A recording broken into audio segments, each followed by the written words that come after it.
Good evening, Hello. everyone. Hello, good evening. Hello, friends. We have a new guest. We do, because we've replaced Marina with a Lori, because Marina Oh. has no Wi-Fi. Marina is not replaceable. I'm going to miss her Marina tonight. that's I just true. watched We her are all bank going to... connection video. Marina. I hope everything goes well with Marina. It's really late over there, though. No, it's really early. She's Early still on the West 3 Coast. hours. She's West Coast, right? She's still on the West Coast for another couple days. Oh, okay. And then where's she going? Europe? Yeah. Home? Home. Yeah. She's going home for a little bit. Okay. Yeah. Well, if she has Wi-Fi, will she join us, or She will. So if the Wi-Fi comes back on, she will be joining us. She is currently without power and without Wi-Fi. Oh no! So, oh no! She will not be joining us unless she has Wi-Fi. All right. And or power. I'll try to represent. I'll do my best. Yes. So hello, Lori. Hi. Long time no see. We saw each other last week. I know. I was jealous, I have to say. You could have picked me up for the road trip, Kari. Honestly, I'm like, did that happen? It just happened so quickly. And Kari was so accommodating because I just felt like I had children. There were moving parts and I felt like stuck here in the suburbs. Mm-hmm. And I wasn't sure if that was going to work for Kari because we had originally talked about getting together in Boston. Hold on. He's barking at a pen box. Hold on. Lumpy, you're okay. So what happened is that after my trip to Connecticut to visit my friend Dennis, I decided to take a different road and go visit Lori. And there she said, oh, why don't you come to my house? And I went to her house. And that's how everything happened. And Kari got right to business. Always the best. Detours are always the best. Like, road trips are not road trips without a good detour somewhere. Exactly. That was the best detour. It was rainy at one point, and we went behind the van to do urban sketching because that was our deal. And suddenly the sun came out, and we finished the art. But Kari was really laser focused, which I need because I am like squirrel. Like I'm really easily distracted, which is why I don't get art done. And it's something I've wanted to do for so long. And Kari just ripped through my watercolor palette and put it. And honestly, I'm like, there's nothing that says I don't paint like my clean watercolor palettes that are just the sample, swatch perfect. Yeah. Kari mixed it all up. It's great. I'm the same way. I keep my studio palette's quite big, but my travel palettes that I put together for trips are meticulously tidy. I don't like them being messy, but the first time Kari came to visit, I think you were a bit overwhelmed by the studio palettes. No, because they are the collection is insane. Do you need a blue? And I have maybe 4 blues. And then she showed me hundreds of blues. And how can you decide? Oh my goodness. All the greens and we were missing yellow. We were missing yellow, but Kari, Angelina locked herself out of the condo in Boston, and I got a message last night. So she spent the night at a friend's. And then I woke up to a text at 6 a.m. that said, Mom, I can't get to sleep. It was 2:20 in the morning. And she said, will you please meet me at the condo this morning so I can get ready before work? So it was 6 a.m. And I'm like, sure. No. OMW, I wrote. And then, but while I was there, I got my palette that has the yellow. So I'm going to bring this with me to Copenhagen because this has lots of color. Yeah. And now we have the yellow. Are we good? You're good. You just need to move one yellow to that palette. Yep, that's all we needed for that palette. Yes. Yeah. A travel palette is good with the yellow because the yellow will help you mix the secondary colors. So that's something that you need. But without a yellow, light colors are kind of you need that pop of color. Yeah, and some people will say you need 2 different yellows. You need a warm and a cool. Yeah. And I've always found that I can get away with a TY74. Don't actually know what that is in normal people's language. Give me a second. We were saying how I said Yellow, I said that you were like a that's the color one that I whisperer. use the Lumpy, most. look at him. He's just like weeping. What do you need, Lumps? Do you know my son's Webkins from his childhood? This is what he sees. Is this what you want? And then this little monkey. Oh, yeah. This is Rocco's. Okay, are we done? Can we be done crying so I can join the chat, Lumpy? Have fun. It's such a beautiful dog. Nobody has any idea how gorgeous that dog is. Spectacularly adorable. Thank you. In normal people, it's Hansa yellow medium. Okay, thank you for the translation. You're welcome. And would you consider that a cool, or a? I would classify it as a neutral yellow. Neutral yellow. So if you, I don't know if they search as shorts, but I've got a couple of shorts where I've used it under the name Buzzy Bee, I believe, which is what I've got it as in my palette. But it also was featured in the latest members series I just did on like building a watercolor palette from scratch. That would be from fun. pigment. So good. Like what pigment numbers to pick and how to work your way through all the pigment numbers to sort of a regular set. Because have you really ever thought of starting your own business and like coming up with your own palette? And I mean, my father-in-law was a color matcher. He matched plastics, and his gift, he didn't need a machine. And you remind me of him. I do that for small shops. I color formulate. Like before being in the Fountain Pen world, I've color formulated for individual watercolor brands. It's so cool. Yeah, it's so much fun. For a while, Schminke was really mad at me. Oh, I duped the entire super granulating set in a series of 10 videos and informed people exactly what colors they needed to not have to spend like $1,000 on paint. Wow. Look, what happened is that Schminke paint is really expensive. But it's so nice. So good. It's so expensive, but if I had the ability, like if I was going to go with one big brand for my entire palette, it would be Schminke or Sennelier.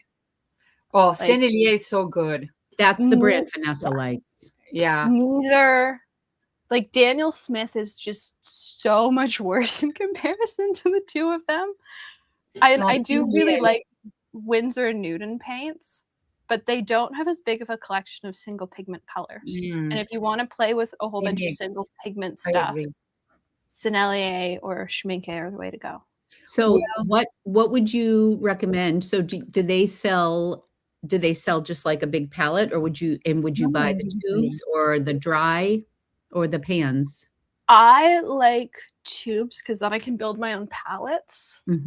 Like this is one where I build palettes that go with my travel palettes. So this is sort of the addendum palette to my travel palette, where it's got tiny little dots of all the colors, as I drop one, that I really like to use when I paint, but I don't need a full pan of when I travel. I see. Yeah, that's a nice one. Buff titanium, quinacridone gold genuine is in here. Like there's a whole bunch of stuff that I never need a full pan of when I travel. Are those a mix of professional brands, or it's only Schminke?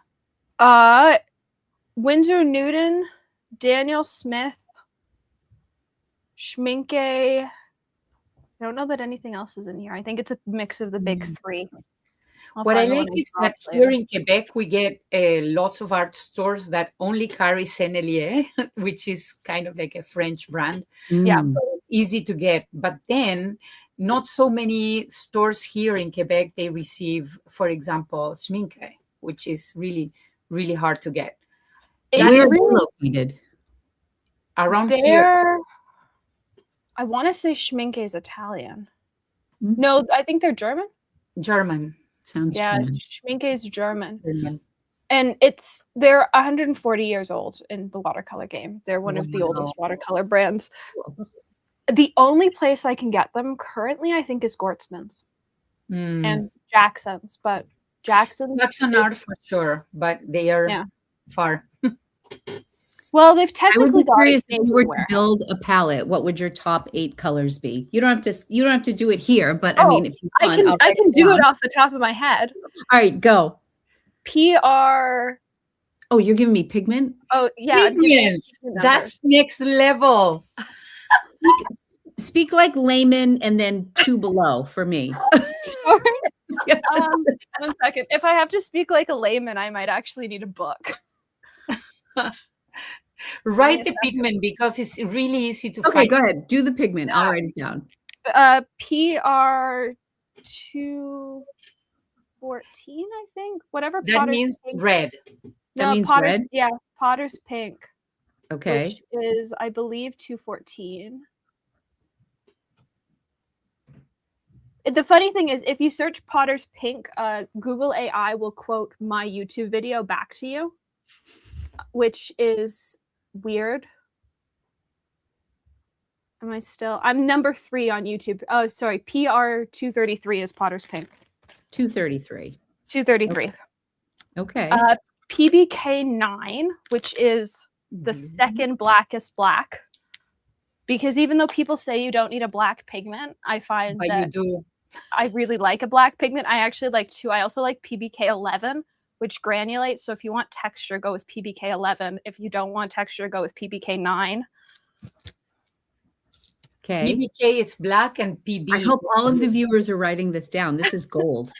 PY 74. That's yellow. That's yellow. That's Hansa yellow medium, which is sort of similar to a medium cobalt, but with less powderiness to it.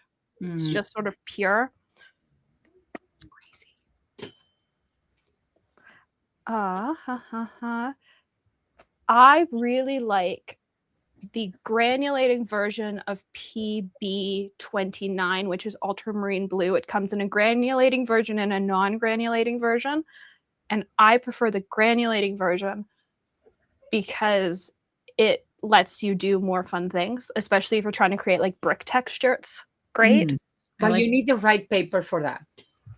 Well, no, it granulates enough you can use it on hot press if you have the right one, which is one of the things I like about both it and Potter's Pink is that if you've got the right papers, well, not even the right papers, if you've got the right pigments, you can make them granulate. PBR 7, which is pigment brown 7, which is Italian ochre, comes in like 43 different shades.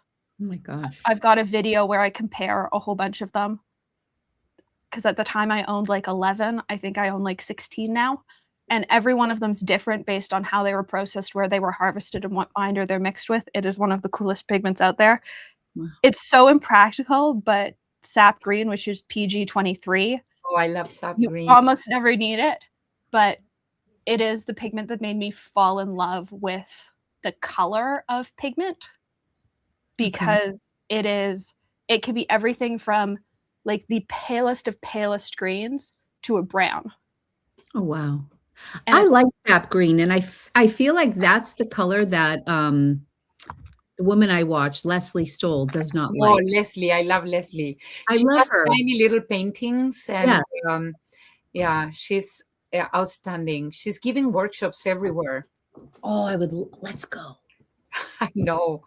It's like more than a couple of thousands. Ooh, seriously? Is it yes. Like this is my tiny painting I did when I got so cool. But I swear she disses sap green and I like it. No, so it's not, this isn't sap green, this is green earth. Oh, green earth. I said sap green. The PG23, green earth. PG23 is called sap green, is called green earth. Sap green is fun, but you can mix it yourself. Okay. Yeah.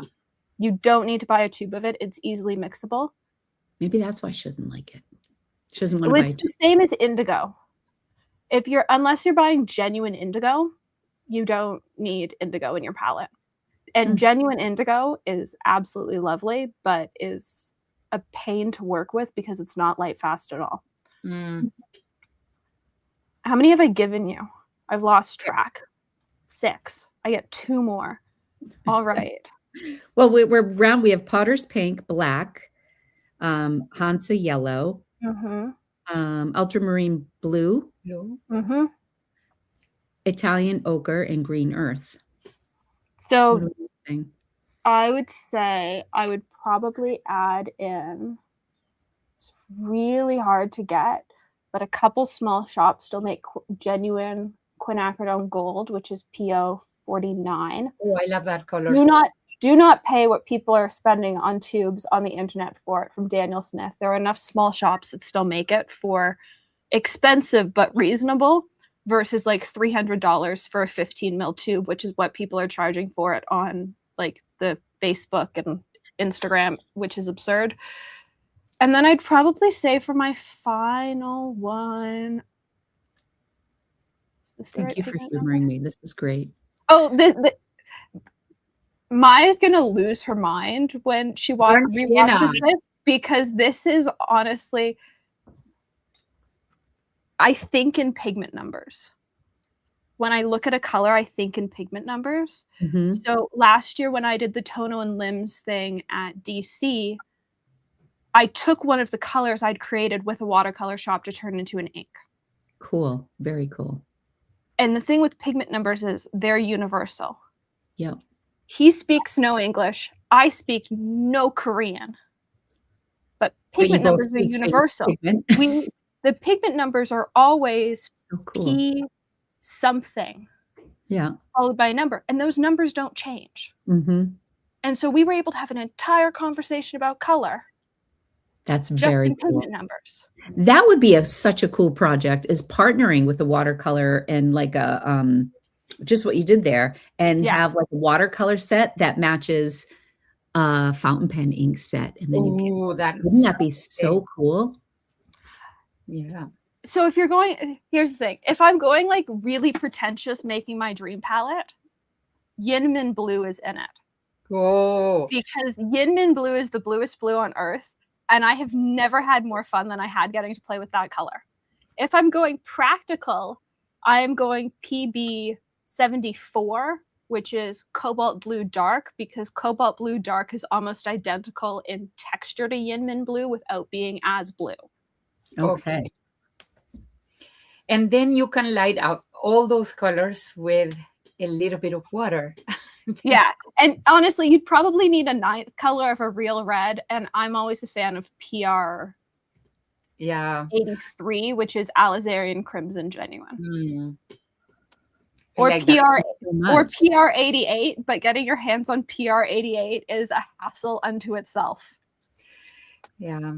So much fun. I am going to go to Alexandra's and maybe steal some of her watercolor next time. Yes, I'm letting you raid the collection for a fee. I know. I can't believe those trays. That is amazing. Well, so this is all special effects. And then this is all mostly single pigment colors. Wow. I love that. Then this shelf is all pre-built palettes. And these are all 31 Purple Fish, which have a cult following. But I started to buy them way before they had a cult. So. Oh my. I once had somebody ask me very publicly if they could have my paint collection when they died. And I very publicly told them that that was never going to happen. That there were so many people in line before them to have my paint collection. You're like, get in line, buddy. I appreciate your collection because I know how neat it is and well organized and everything. The last time I bought pigments and pans from Alexandra, everything had a swatch in a light version, in the more like pure version, and then the name of the pigment. Lots of those ones handmade, which is for me a next level. I love handmade watercolor. Yeah, well, because this is my work palette. Like this is for the most part, I have as many different variations of as many different single pigment colors as I can get my hands on, so that when I'm doing work for brands, it's not a question of like, which version of this pigment are you using? Oh, you need to send it to me. It's, oh, I already own it. And it's taken very long time to build that palette. I bet. Imagine. I have been very careful to never price out what that palette is. Yeah. Because I think that palette, in comparison to my pen collection, like, this is probably worth more than my entire pen collection. And that's sort of terrifying because they're all really tiny pans, but each of those trays holds between 130 and 160 pans. That's crazy. What are the circular watercolors that Vanessa uses all the time?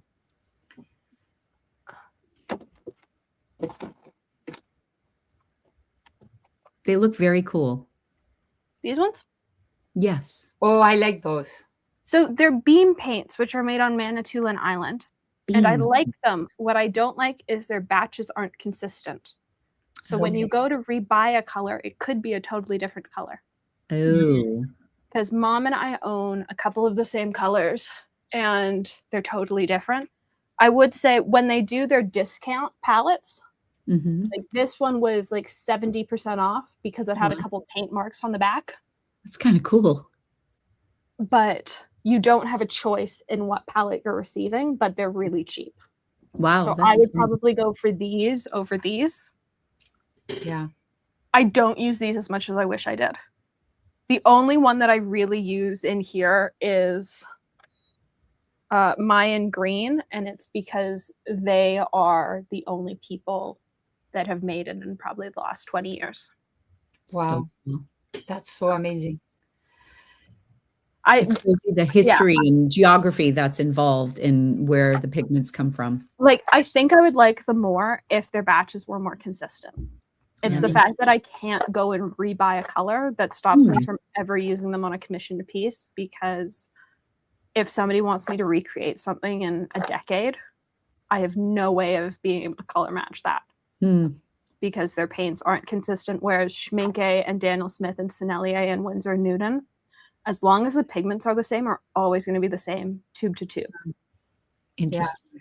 And they always check the consistency. Yeah. They always check the color. Somebody is looking at it and compare it to the base. So it's and there are things that I only use on commissioned pieces, and those things are the big brands because I want the consistency to be there. Like I've done 3 barns. I think I've done 3 barns in the past 4 years. And those are a lot of work. Like every single barn that I've watercolored is like 18 to 25 hours, depending on the piece. Ooh. And for those, I always want to have them be big brands because at the end of the day, I never know if a child or a spouse or somebody else in the family, especially if they're a family property, are going to want me to recreate that piece. So I want the colors to be as identical as I can keep them. Very cool. Very cool. I love it. Well, thank you. Thank you for the watercolor lesson. You're welcome. Yeah. Honestly, I can talk color for hours. I am so happy to talk color. I think I was watching the 3 of you when I was like first like just in awe of the conversation and taking notes. And it was before like I placed my order at Deep Light and before I went to Italy and visited A Gallo and stuff like that. That's so nice. Yeah, that was a nice visit. I was the kid that collected paint chips at the hardware store. And now my office is full of paint chips and I get to write about color for Gold Spot. I'm literally living the life that like 4-year-old me standing in a Home Depot going, but I want them all. I don't want to pick. You manifested that. I love it. I love it. I get to play with color all day long. Something that I appreciate about color is how you can turn out from having this humongous piece and then you say, these are the colors I cannot live without. And then from thousands of pans, you just came up with 8. Yes. And that's so fast. Well, the reality is like the 8 I'd pick from my own palette are all probably 8 colors that a normal person couldn't get their hands on. Am I not going to be able to find those? No, I've given you colors you'll be able to get your hands on. Okay. Oh, like, gotcha. The colors that I'd pick from my own palette that are like my ride or die 8 that I will forever have in my palette as long as I can get my hands on them are things like genuine manganese blue that have been discontinued since I believe 1979 was when it was last in production. Wow. And PR 88. I don't even know what it's currently called, but I think it was discontinued in 2001. And so it's only really small makers that still have stashes of those pigments. And I am so grateful. Do you like them because they're so hard to find, or you just genuinely, I mean, trust me, to my decision making with stuff like that. They genuinely perform differently on paper. Mm-hmm. And some of it is like the fact that you're getting to use something that once it runs out, it is never going to exist again. No one is ever going to make PR 88 again. No one is ever going to make genuine manganese blue again. And all the quinacridones are slowly disappearing. Like in a decade, all of those colors are going to be gone. I wish I remember there was one pan that I wasn't like crazy about the color, but the sales associate was like, no, you want this because this is so rare and we haven't had it. And this part of the mountain is now off limits to mining. So we don't know if we're going to get it ever again. I don't even remember the color, but I'm like, okay, I'll take it. It was like double price in the pan. Was it a gallo? Yeah. Oh, I think I know what it is. Give me a second. Let me see if he knows. I was like, sure, I'll take it. So question. It's wasted. If you have exactly the same amount of fountain pens that you have watercolors, can you pick your favorite 8? Fountain pens? Yeah, fountain pens. So let's say you have the same amount of watercolor and fountain pens, and you have to come up with the 8. Well, if I had the same number, if I had the same number of fountain pens as I had pans of watercolor, I'd, be running the Toronto Pen Shop or Gold Spot. Let's be clear. I know. That's why. But then if you have to come up with the 8, would it be easier or not? That's the question. Would it be easy to pick the 8 out of the whole collection? 8 haven't changed all that much. I wouldn't be able to pick. That's me. I have a really hard time with those questions because I feel like with pigment, I guess it's situational, but like, I feel like sometimes my fountain pens are apples and oranges. Like comparing my Lilliput to a Scribo is apples and oranges to me. I mean, they're both fountain pens, but they perform so differently, and the functionality of them is so different. And I don't know, is that the same with watercolors? I guess you have your everyday carry writer colors, like watercolors, the one that you can't, like I needed a yellow in my palette, right? So I don't know if I have like a palette, so to speak, with my fountain pens. Some are sentimental, some I just reach for all the time. I could probably pick a few. I've been really heavy into the Scribos lately, and the Colotinos I've been loving, but I had a custom nib grind done on one of them in Chicago, and that's the one I'm reaching for the most, which I love because I can just twist it off and put it on any of them, which makes me happy. I just did a video today, a short on Pilot pens. I saw it, from the less expensive Cocuno to the custom.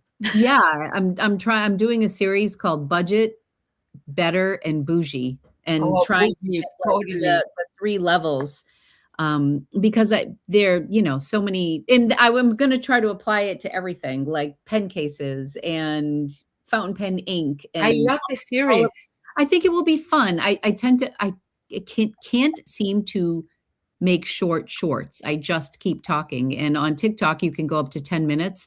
And then I want to do it on Instagram. And they, if you don't do it for less than 3 minutes, it won't go out to any new audience. That's when I have to split videos. So I think and I was right about what the 2 things I thought it was potentially. Either Vivinite Genuine, which is like a bluey gray. Okay. Or Dragon's Blood, which is NR31, which is natural red. which are, I think it was a blue. So then it's probably Vivinite Genuine, which has become an issue. Like the Vivinite Genuine I have is some of the only Vivinite Genuine I will ever have, but it also comes in a multitude of shades from like blue through gray through green. She was also talking about it was at lapis blue that is in the Vatican, in the Sistine Chapel, and Michelangelo would only use that because pigment. it was made by lapis lazuli. So lapis lazuli is overrated. It's so overrated as a blue. She was saying that there's a section in the Vatican, like you can't step on it because that it's like they can't ever get that again. So I'm sure it wasn't that color. I don't think I was. It's not that it's just expensive. It's that as a blue goes, it's incredibly overrated. Oh, it's just kind of a not exciting color. You can get the same effect from other blues, including PR 74, which is cobalt blue dark. You can get the same granulating texture in a pigment that's a lot less expensive. I think what they did with this color is that they actually used the semi-precious stone, the lapis lazuli, to create that color. That's what makes it rare and unique.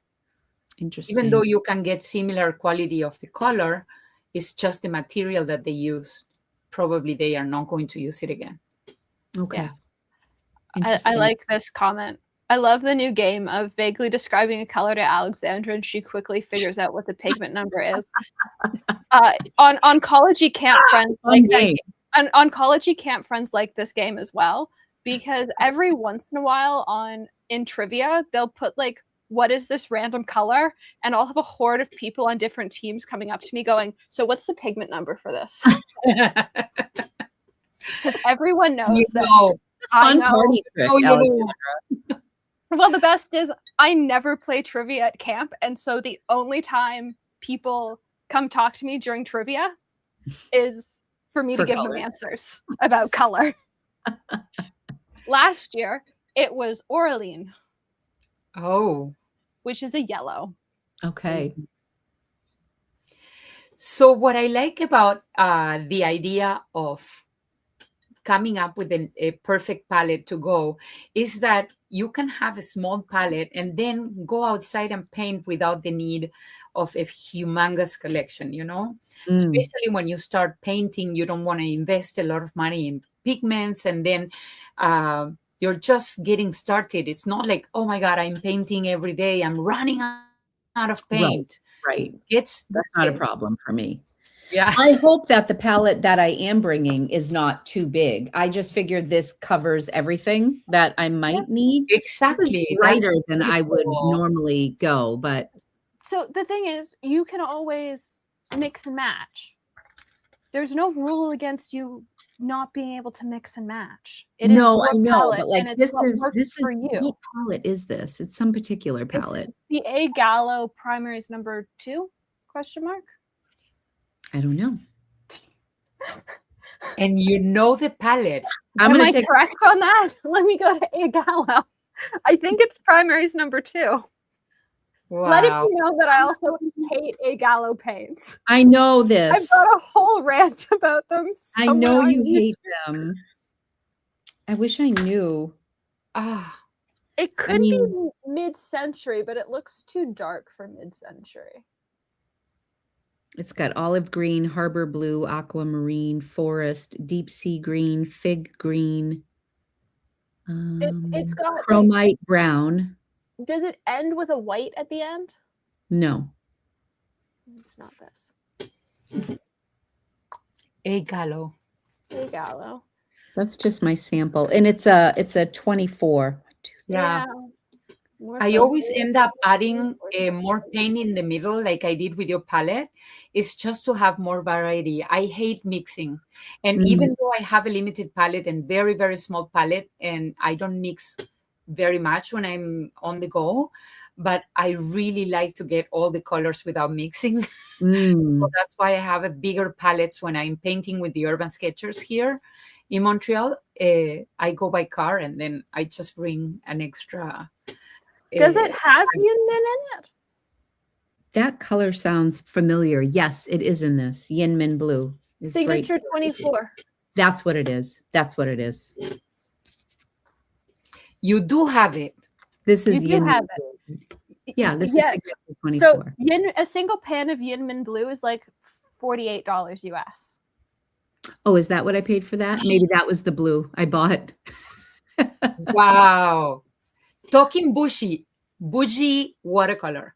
I was just an easy sell. Oh, the thing is, again, there's an unreleased part of the class for YouTube that is like, if I could build my dream like over the top palette, but the issue is it will not be helpful to anyone. It is just me like talking about colors I love. The pigments that nobody can get. Talking about pigments that nobody can get, like Yintico, which I've ranted about how much I hate it, but I still love it. Yin Min, genuine manganese blue. Pio. I think this is pretty. It is pretty. And the nice thing about it is you can use it incredibly sparingly because it's incredibly pigmented. No, this is a question for Lori. After I see your palette, which you do have lots of beautiful colors, and it's an already balanced palette with all the colors you need to go out. Have you finished your page already? I did. The one that we did. Yes. I want people to see, because you went outside with me and said, oh, I cannot paint. Oh, no, I cannot do it. Oh, no, I need to do this. And then you did it. I know. And then I journaled afterwards. I don't think I did more than what we had ended on, Kari. Maybe like a little bit more, but this is what I'm going to bring to Copenhagen. But this was very nice. That's the orchard over here. Nice. I journaled on this side. And see Kari's. Oh, you did the tree. I did the tree. Oh, I got lazy. But you did the writing. I journaled. The tree is way better. So we didn't have time to do the whole spread. So we selected like a little side and we said, we're going to do just this focal point. And then we decide what to do with the next page. So the idea was for me to do some journaling. But then when I saw the pictures that I took of the tree, I thought, oh my God, this tree is so beautiful.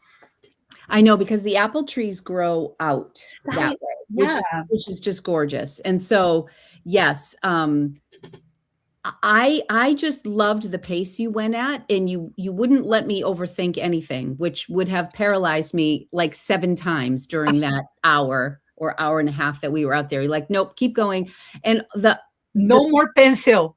No, the pencil. That's honestly what that was like. That I think is what stuck with me the most. You're like, no, like just get an idea. We're going to go over it with fine line. And I get so lost with the pencil all the time. I switched to doing all my sketching pretty much in 0.05 fine liner. Oh, hello, Marina. I'm in the chat. Yeah. Yay. Hi, Marina. Oh, you're in Tahoe. Oh, fun. They're on a little vacation, but their vacation has had terrible Wi-Fi. What pen did you use for your journaling? Because that's nice for me to know. That is a good question. It looks brown. So it's the Scribble, is it? I feel like the Scribble was more, was a broader nib, but maybe I did. So that was your Scribble. Possibly. I think so. Oh, yes. See, you really flexed it. Yeah. For me, this is the love I have for flex nibs, and saving in the future. I am between the Mont Blanc and maybe a flex nib. So I don't know. Mont Blanc still. unattainable. Yeah. I just ordered the Mahjong Flex for like $35. I've heard really good things about it. And it's a steel nib, and I tried the Magna Carta when I was at the Chicago Pen Show, and I liked the steel nib better than the gold nib because I'm just afraid I'm gonna push the tines too far. It's too flexible. Too flexible. Too flexible. I can be patient, but I just don't know that I would use it enough to justify the cost of the gold nib.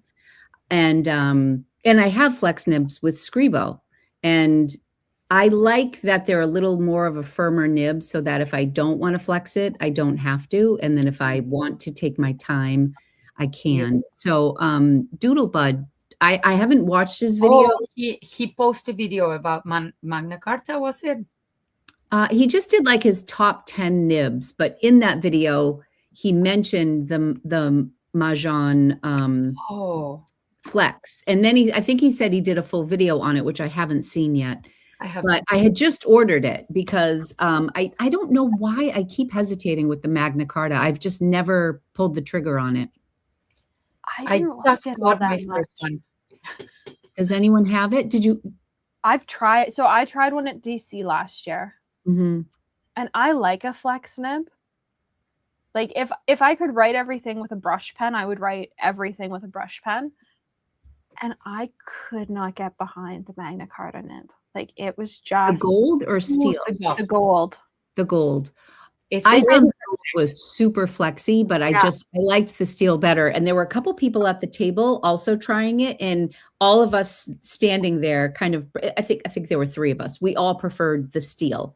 I don't think the steel was out at DC last year. So there is a fountain pen revolution flex that they came out right now that doesn't have a breather hole, so it completely separates from. So it's if you imagine the tines, it comes straight in the mountain part. Yeah. And then it actually creates this kind of waste. Oh, cool. And then it goes inside the section. So when you're pressing it, it separates the whole thing. Oh, wow. Like this way. Not, wow.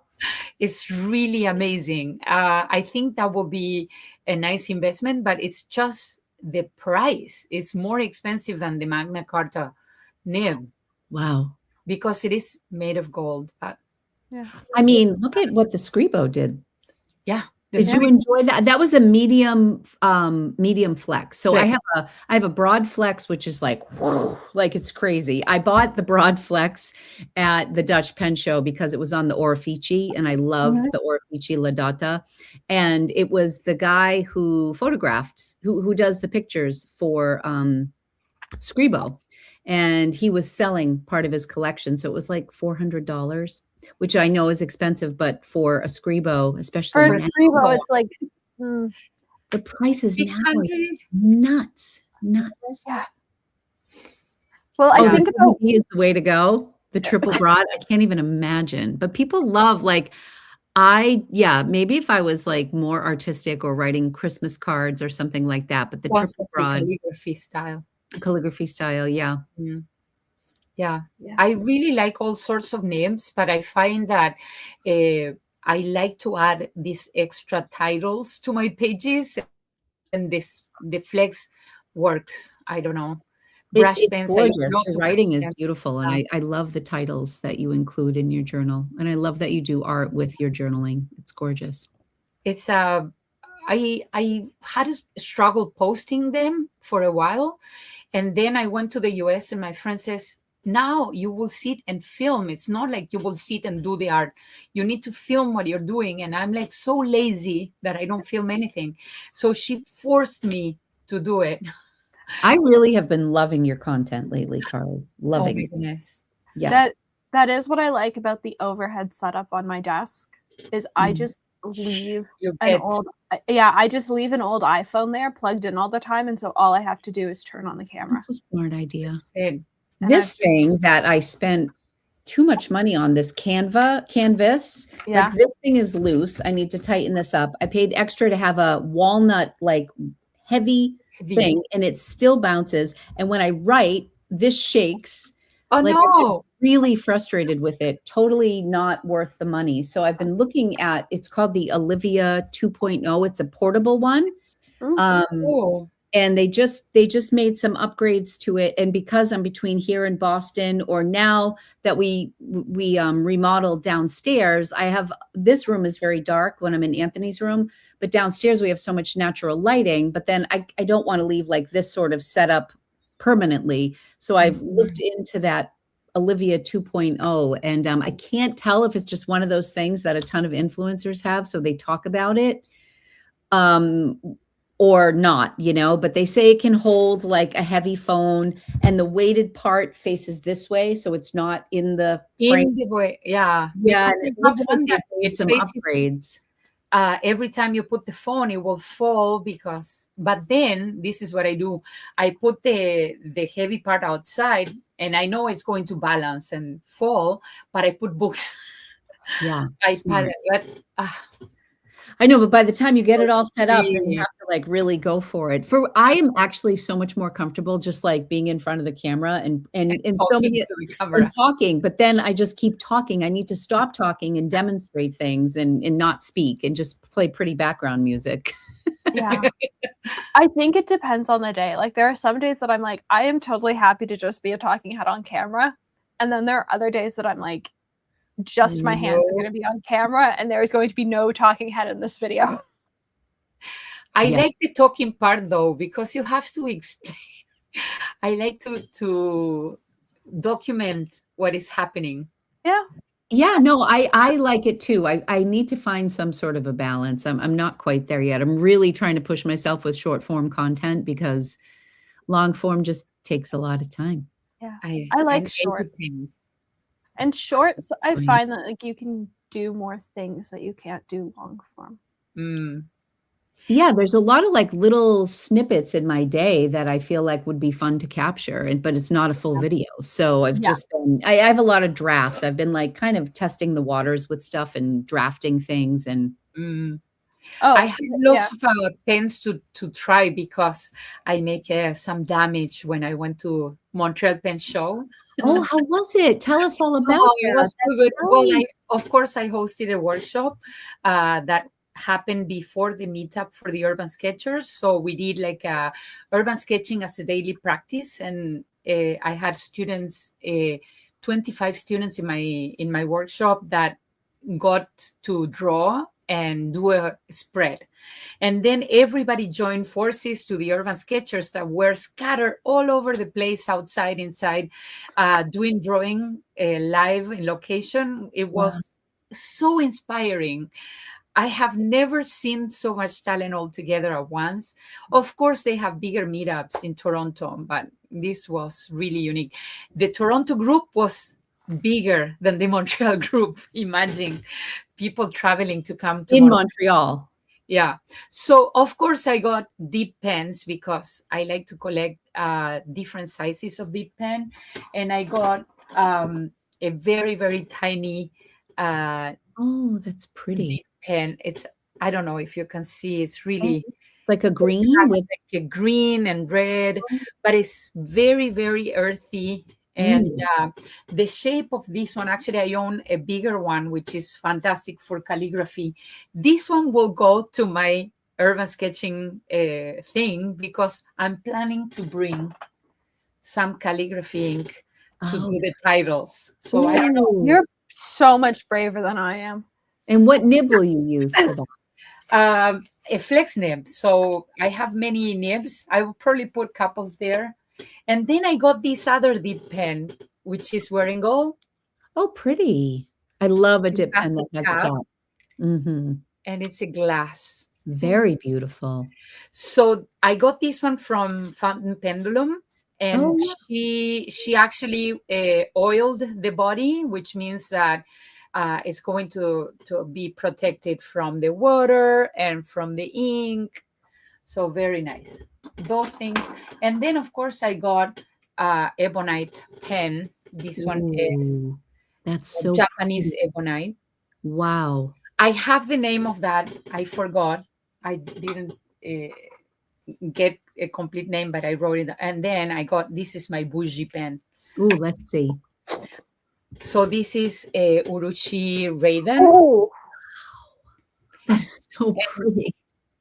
So this was made in India, the body, but then all the parts was finished. So all the finishing parts were done by Mondu. So okay. it's an Ontario pen maker that he Yeah. gets blanks, and he gets part, like, for example, he will turn the pen and then he will send it to India to do the urushi, and then the pen will come back, and then there will be the finishing touches. But look at the section of this pen. Yeah, that is stunning. Crazy. What is the maker on that? Mondu. You need to follow this person. It's fantastic. So Mondu is Ontario pen maker, and he is from Brazil. He used to live in Austria, I think, for so many years. The grandparents come from Austria. So he distributes Yovo nibs here in Canada and everywhere, basically. Oh, thank you. So, I know him because of the fact that he's our Yovo distributor here. Yeah. So my husband went to Chicago Pen Show, and he chose for the first time on his own his first very fountain pen. Oh, really? Many fountain pens, because I will pass on the fountain pens that I think, oh, they are not my style. Maybe they are his style. But then he went and got his own choice of fountain pen for the first time. And it was this maker. And then I didn't have this maker in the radar. And then I saw the pen that my husband got, which is actually the same model as the one that I got. But my husband got it completely matte black, and it's made of ebonite. Pretty. So I was like, okay, this is cool. Let me go see what he has. And then I went and saw this one. Sorry. Stunning. Wow. Beautiful. I My love husband signed up to take JJ Lax's class in at Stationery Fest to do like nib tuning and stuff. I'm like, oh, I'm so amazing. Yeah. Well, that is so exciting, Kari. So exciting. So the next thing, and I know that I chose one with a black nib, but then I'm thinking about replacing the nib for a flex one. So I will probably do some shopping to improve this pen somehow. Really been liking the Franklin Christoph replacement nibs.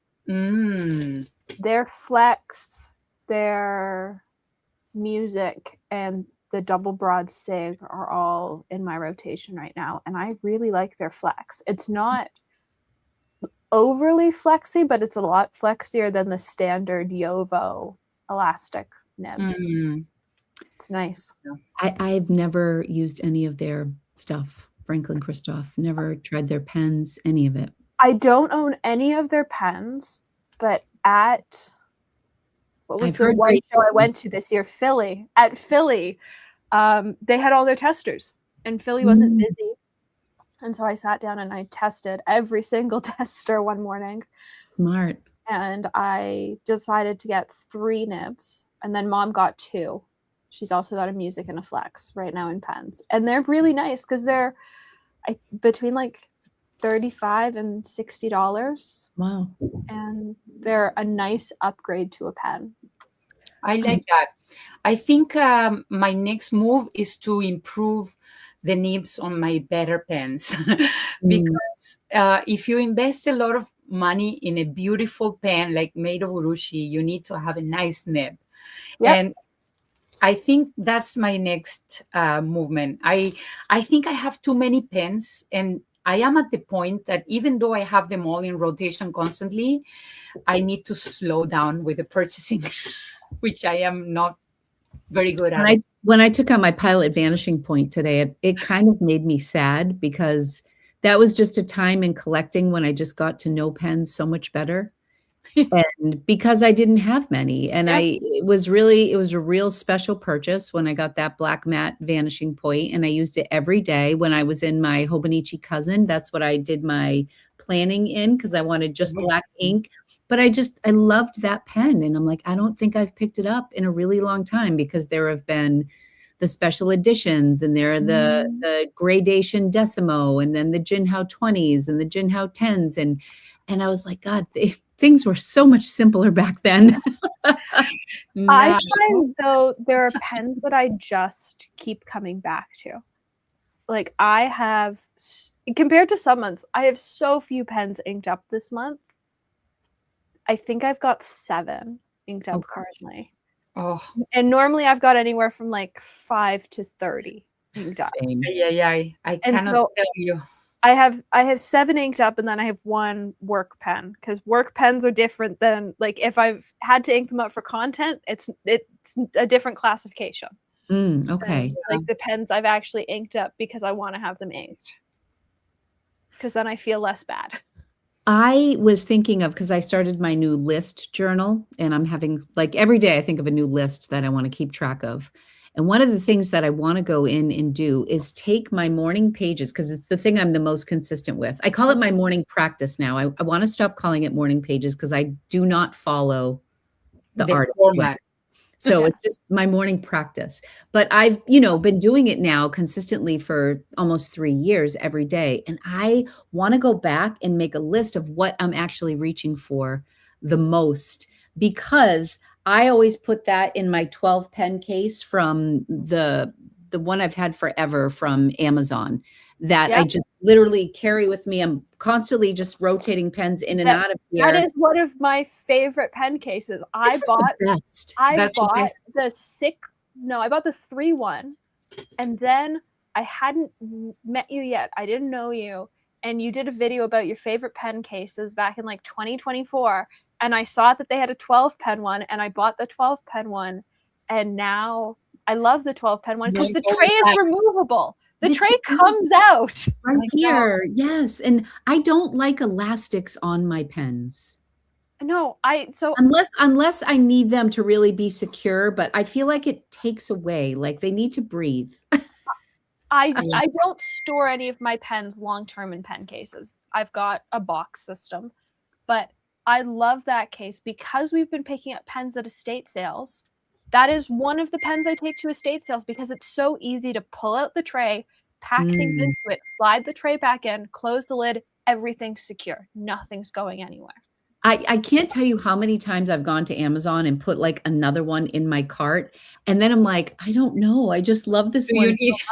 Well, because I feel like 24 pens is just too much to carry around. Like this, like just today, and I have a system now when the pen is dry, I flip it upside down so I know not to reach. Oh, perfect. And then I will fill it whenever. And there's, I swap things out all the time. But anyways, I thought it'd be really interesting to go in and see which pens I'm actually reaching for the most, which ones end up in here. Because this is kind of like, this is my everyday carry, even though it's obnoxious. So, this goes with me. People don't know that you have a fantastic system to put your pens storage in a different place. So you have a storage set up by color, and then it's really, really nice, the drawer system that you have. Yes, you've got an artsy storage setup, and I have tactical. I just switched it up by making it by color, because I just found that I did it by brand. And that was great, but it just wasn't as aesthetic. Like it just wasn't as peaceful. And then I found sometimes I would get a pen and then I'd look and I'd say, I kind of have something similar to this. But now when I look at it as a color family, it makes more sense. Like the brown drawer is full. Like I can stop with the brown pens. But have you seen the show in Netflix of those ladies that color code everything? And they do the rainbow organization in your house, and then they declutter. Have you seen my bookshelf? Is it by color? By color, cookbooks by color. Oh, there you go. Yes. I like the new thing, except I think I told you, Kari, that I dropped one of my drawers and then I broke one of my glass dip pens. And I was so sad. And it was one I haven't even used that much. Yeah. So I will figure out a way to glue it back together, and I have a whole separate drawer of ones that I'm selling. So I'm just being lazy now. I have a bunch identified that I need to let go of. I have had a 2 sell bin since like September of last year. Say again. I've had a 2-cell bin since September of last year. When I did the sale, I don't know, maybe 6 months ago on my channel, it was very successful, and I sold nearly everything, and it was like a relief. It felt good. I wanted to like immediately start again. But I sold a couple heavy hitters that helped contribute to the Mont Blanc Burgundy Fund. Fair enough. So yeah, that's what I need to do, start selling. But you know what happened? My pens are not too expensive to sell, except for the ones that I don't want to sell, which are the too expensive ones. And I don't want to get rid of those ones. The but thing is, I have a very emotional attachment to everything I own. And I need to let it go. it's hard. I think of everything else I want to sell besides my pens, Oh, yeah. Yeah. Like the inexpensive pens just add up. And my thing was, I was going to put these pens away. And if I didn't reach for them, originally it was like, if I didn't reach for them in 3 months, I could clearly sell them. And well, now it's been almost 9 months and I haven't reached for any of them. And I'm like, clearly I can sell these pens. Yeah. We should do a swap. Maybe we should just do a swap. Yeah. That would be easier. Wouldn't it? The US government right now really doesn't like me trying to send things to the States as a Canadian that I've sold. No. I'm so sorry for our government. We cannot talk about this. No, I know, but I'm sorry. That's all I'll say. Much appreciated. Well, the thing is that if you go across the border, you get to see your friends. Yep. Canada has been on my list for a while. I wish Jay had work in Canada, because that's how I do most of my travel, is I just tag along with Jay. You don't need Jay to come. Well, we invite Jay here because Right. my husband will be happy to have both of you coming. But if you come and you get to visit Montreal, I would tour the city with you, and we will go find the best spots for cafe journaling. And we should do let's do a retreat in Canada. As Kari knows, we have a spare bedroom, which she has availed herself of. I think twice. Maybe we can do like a long I'm weekend. going actually to visit Alexandra. I don't know when, but we need to organize first. We need to pick dates. Like soonish. We need to pick dates. My summer's starting to fill up. Oh, I wish I can go at the end of the month. I think I have time there. That actually might work. That might work. I'm going. Fun, and I'm going to come back with lots of watercolor. Yes. I don't control the family calendar. That's so funny. So fun. Does your mom still love her stub nibs? She does. She does. I was actually looking for the 3-pen case only to realize that it's sitting up on her desk, because that is the one downside of getting mom into fountain pens is stuff will randomly go missing. Yes. So, somebody recently asked me how I was enjoying the Year of the Horse pin from Navalor, and I had to admit that I had not seen it on my desk since I opened it for review, because mom had squirreled it away into her pen case, and I hadn't seen it since. That's a beautiful pen. Just kind of disappeared. It just kind of disappeared. So currently she's got my 3-pen case, a rickshaw, and like 2 of my pens. Luckily, I know where they are. They're upstairs, but it's like, okay, sure. Perks of being your mom. Perks. Yeah. She has figured out how to clean pens, though. I'm no longer responsible for cleaning her pens. Ooh, that's good. It's a big improvement. Yes. I just dug out my ultrasonic today because my E95S that I shared in my video definitely had carbon black in it, and I hadn't written it in about 7 months. So I cannot tell you how many times I bulb syringed black water out of there. And then carbon black to a good pen?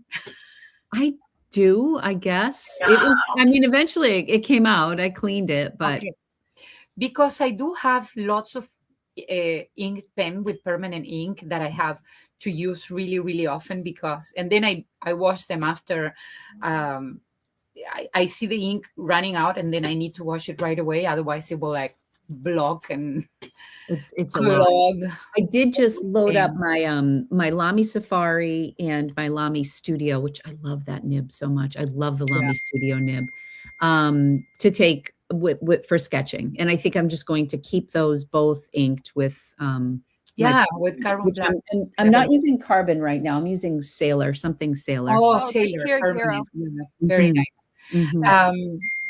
What I've done with some of the pens that I bring to drawing, I food and the nib myself. Are you still liking the fude that I gave to you? Oh, I love it. I love it. Actually, that pen that you gave me is in my constantly there. Let me show you. It's right here. I'm glad because I never used it. This is the thing that I brought today. And as you saw, these are all like permanent ink. Oh, they're all permanent. Oh yes. This one. Is that a pelican? It's dirty. No, the food I need. Oh, that's the fude. Ooh, pretty. Yeah. So I have, just to show, I have a Jinghao with a permanent black. Okay. So this one is not fude. This one is an extra fine. Oh, okay. For details, and this one is the fude. Both of them with carbon black. And then I have this one, which is another fude, but this one I have with blue ink. Oh, pretty. It's like the Atrementis blue. And then this one, it's a parallel. Oh, yes. Also with permanent ink. Oh, fun. Yeah, because when you paint with watercolor, I should do one of my parallels. What happens is that the regular ink, unless it's really, really dry, it will react with the watercolor. So it will start blending and creating kind of like its own effect, we can say. But I was enjoying using the microns. I got this, Jay got me this little pouch when he came back from Japan, and this was meant very nice. It was meant for the Mini 5 plotter, which I don't have. So I have the mini, so it doesn't fit in here. So I said, I wonder if I could just use it as a pen pouch. And it fits all my microns. And here's the Lamis.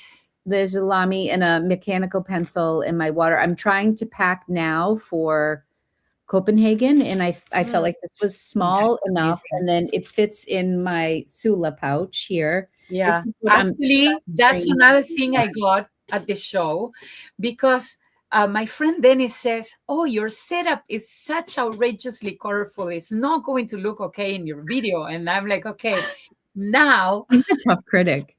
That's beautiful. I have this. Did she approve? I haven't showed. This is new. It's beautiful. Is that like the army green color? Army green. It's very nice. I have all my stuff in one pouch. So that's it. I have the watercolor. I have all the except for this one that I need to put inside. Oops. This is what I'm working on for. And that's why I'm a little hesitant with this palette, because it's so big, but it has everything. I don't have a good travel set. But you could, I know Blick sells 12 sets, like empty, 12 tins. And a 12 tin will actually fit 21 colors. I might just bring this and just get to know it. Because it has everything. And then I'm going to bring my water brush, and then just this brush that's in here. It's a Tintorello or whatever. It's a Tintoretto size 0? Question mark. She gave me. I know they were for a while. They were using 1327s, which are the best Tintoretto brush. 0. Is it a 1327 or is it a quill? It's a 1407. Okay. So it's a quill.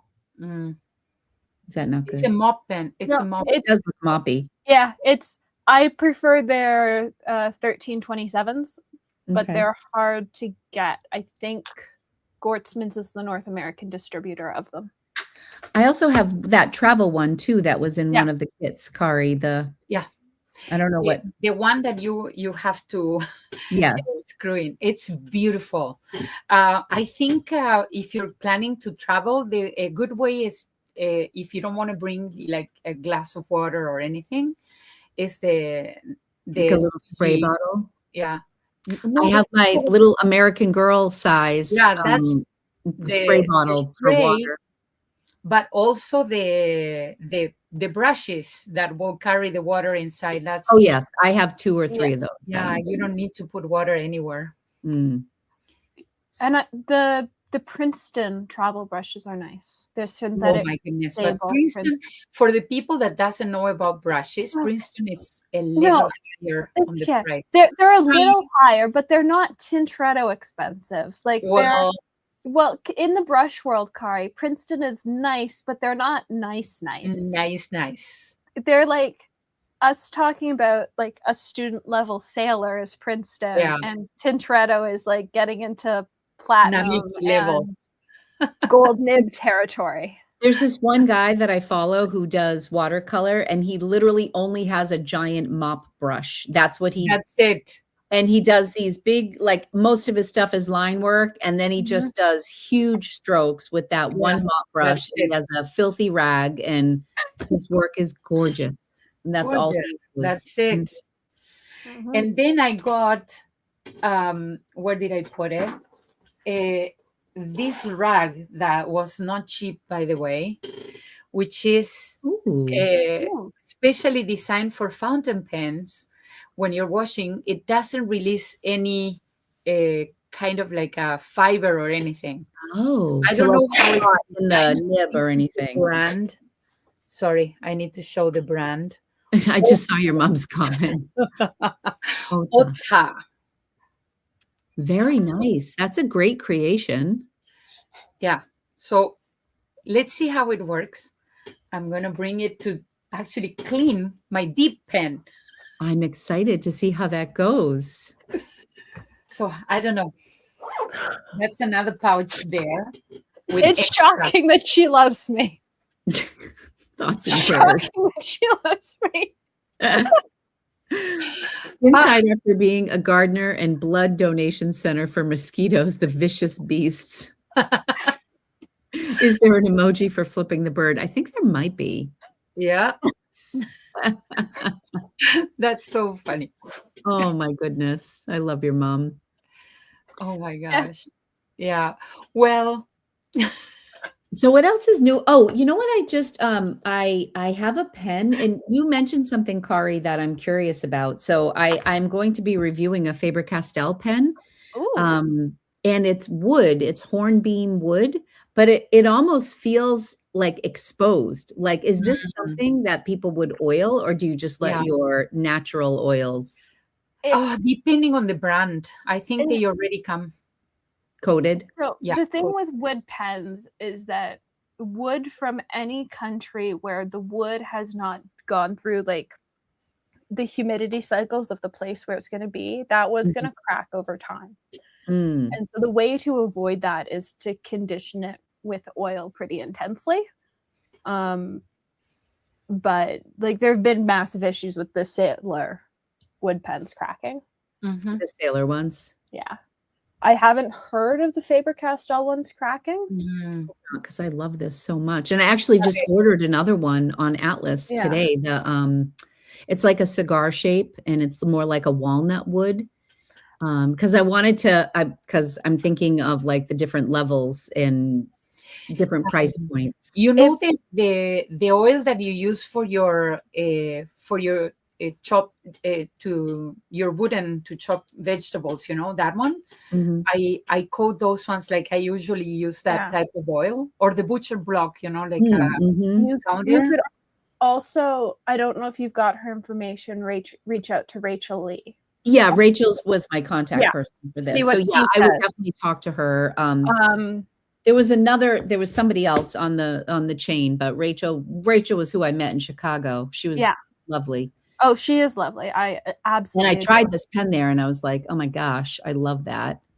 Well, it's over on my desk, but about a year ago, they sent me a full set of the Faber-Castell Pitt pens, which I've used a whole bunch. Oh, fun. They are very fabulous. nice. But they live on my editing desk. But I would reach out to Rachel because I would think that it's like a leather product where it's a natural product, and so there is some level of upkeep where it probably has to be oiled or conditioned over time. Because I have a Sailor Wood pen that I got from Apple Boom, but that feels shiny. It already feels like there's something. It's the vermilion. Lacquered, maybe. It's It already. feels like a lacquer over it, but this kind of feels exposed. I mean, in the most beautiful way, but it also stresses me out. I would reach out to Faber-Castell and just ask. Because also there's very little harm that oiling it would likely do. Yeah. A mineral oil, it says. Yeah. Like a mineral oil for cutting boards is what Mom suggested. Yeah. Okay. Because we've got lots of wooden furniture in the house from overseas. And yeah. Rachel was the first person to remember me at a pen show. I found Rachel to be so incredibly down to earth. Like she was slinging a very fancy pen and stuff, and she was just so easy to talk to. I loved her. I liked her instantly. One of my first long conversations about her was her calling me over at leaving the Atlas Sidewalk sale in 2024 and wanting to know how my lipstick looks so perfect all the time. How was my lipstick not melting off my face in the 30-degree heat? What magic was I doing? So what was your answer? Oh, I only wear the Maybelline Color Stay 16-hour lipstick. Oh. And it doesn't get on like glasses or anything like that? Doesn't get on glasses. That's a good lip stain that like peels off. Nope. It's a lipstick. It goes on. It stays put. Does it dry out the lips? Look at the conversation. I'm interested. Not all that much compared to like other matte lipsticks. Oh. And it's pretty much all I've worn for 3 years. Wow. And it Look lasts. at both of you rocking the red lipstick. It lasts all day at a pen show. I almost never have to put my lipstick back on before going down to pen show after dark.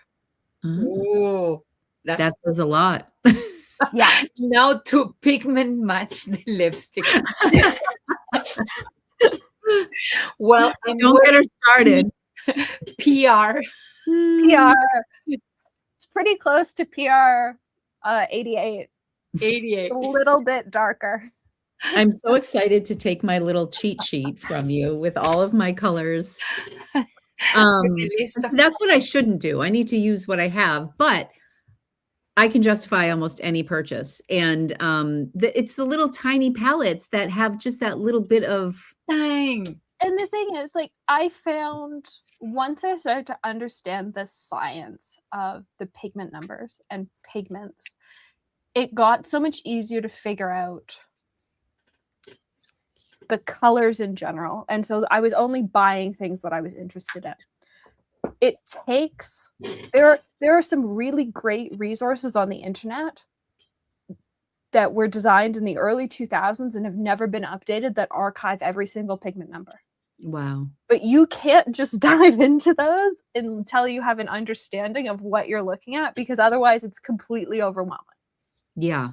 I've even bought a couple watercolor books, or bought a couple in the beginning, and even those were overwhelming.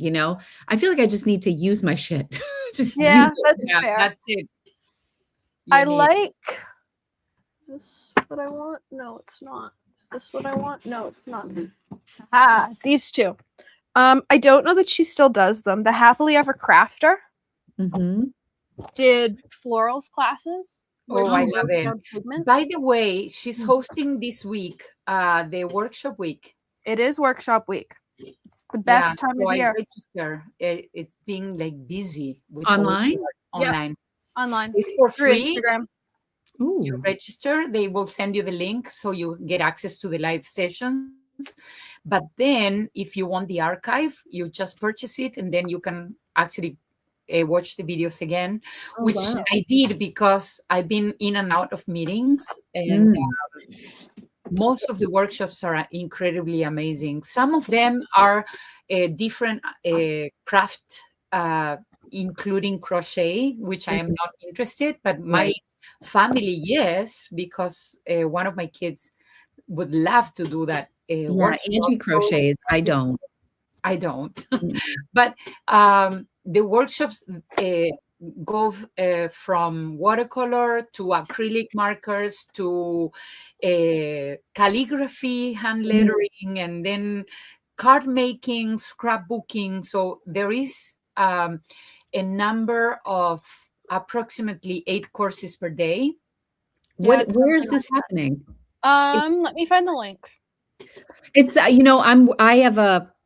I've been working with Skillshare. I had a 3-month deal with Skillshare, and this is my last month with them. And I have their membership, and they do all these type Yeah, of classes, and exactly. they're really, really good. And it's just like So making the time for it. they actually hired some of the best people in the field, and they will teach you a course, and you're just there for free. You connect, and then there are giveaways. If you, for example, there are comments, giveaways for the comments, and then if you post online what they teach you, you go on another giveaway. Share your work. Social media is really, really hyped up. And is that what you were just talking about with those Yeah. fall florals? Yeah. Well, so this Converse- was, I think she launched these courses during COVID. It started with this, which was a 1-week challenge called Show Me Your Florals, which goes with her Show Me Your Drills class, which was all about learning how to use flex pens. Oh, wow. And then from that, she launched 4 classes, and actually all 4 are bound in this book because when I got them printed, I got them all printed together. Yeah. And so this one has holidays, fall, or maybe it's just 3, and floral monograms. Oh, cute. Guys, it's so amazing. Like I have to say it does have 4. It's also got floral bouquets. Yeah. I don't know that I actually ever did floral bouquets, but what I liked is some workshops don't put together a super good book material. This is good. Becca has always put together excellent books. Yeah. Like so good that I've gotten them bound. Wow. And then the other really good one is Jenny Rain's Everyday Watercolor. I love that. This will break down pigments and shading and how to do, like how to manipulate pigments to do what you want them to do. Mm-hmm. And super easy florals, super loose and beautiful. Well, so this is the original version. So it's not just florals. It's also got like animals and stuff in it. Yeah. Show Me Your Drills was one of the first workshops that I took with Becca. And it was for free during COVID, I remember. And then after that, I actually have the package of 2023, 2024, 2025. And now I register for the 2026 Vault, which is you get to collaborate and get access to a forever package of workshops. I think I did Show Me Your Drills twice. I did it in 2020 and I did it in 2021. And then she moved it to like a virtual non-weekly thing. And I didn't like it as much. What I really liked about this book, though, is it's 30 days. So it's going from everyday watercolor. So it's a 30-day from like very beginning of how do you use watercolor in pans, how do you manipulate pigments, to and you end with doing a scene like this. Oh, wow. In 30 days. Very nice. Very nice. What I like about people that are interested in doing hand lettering is really easy. If you think about the strokes with the brush pen, that some people, they say, oh, but how can I make my pen flex? So you start with a brush pen, and this brush pen is basically this Fudenosuke pen. And then you start practicing your downstroke, which is important when you do lettering and calligraphy. And then it's so easy to transition from here to the flex nib. Some people, they says, oh, now I get it. It's only on the downstroke. Start with the brush pen. And it also just, I would rather hone in my technique for pressure and strokes, not with a gold nib.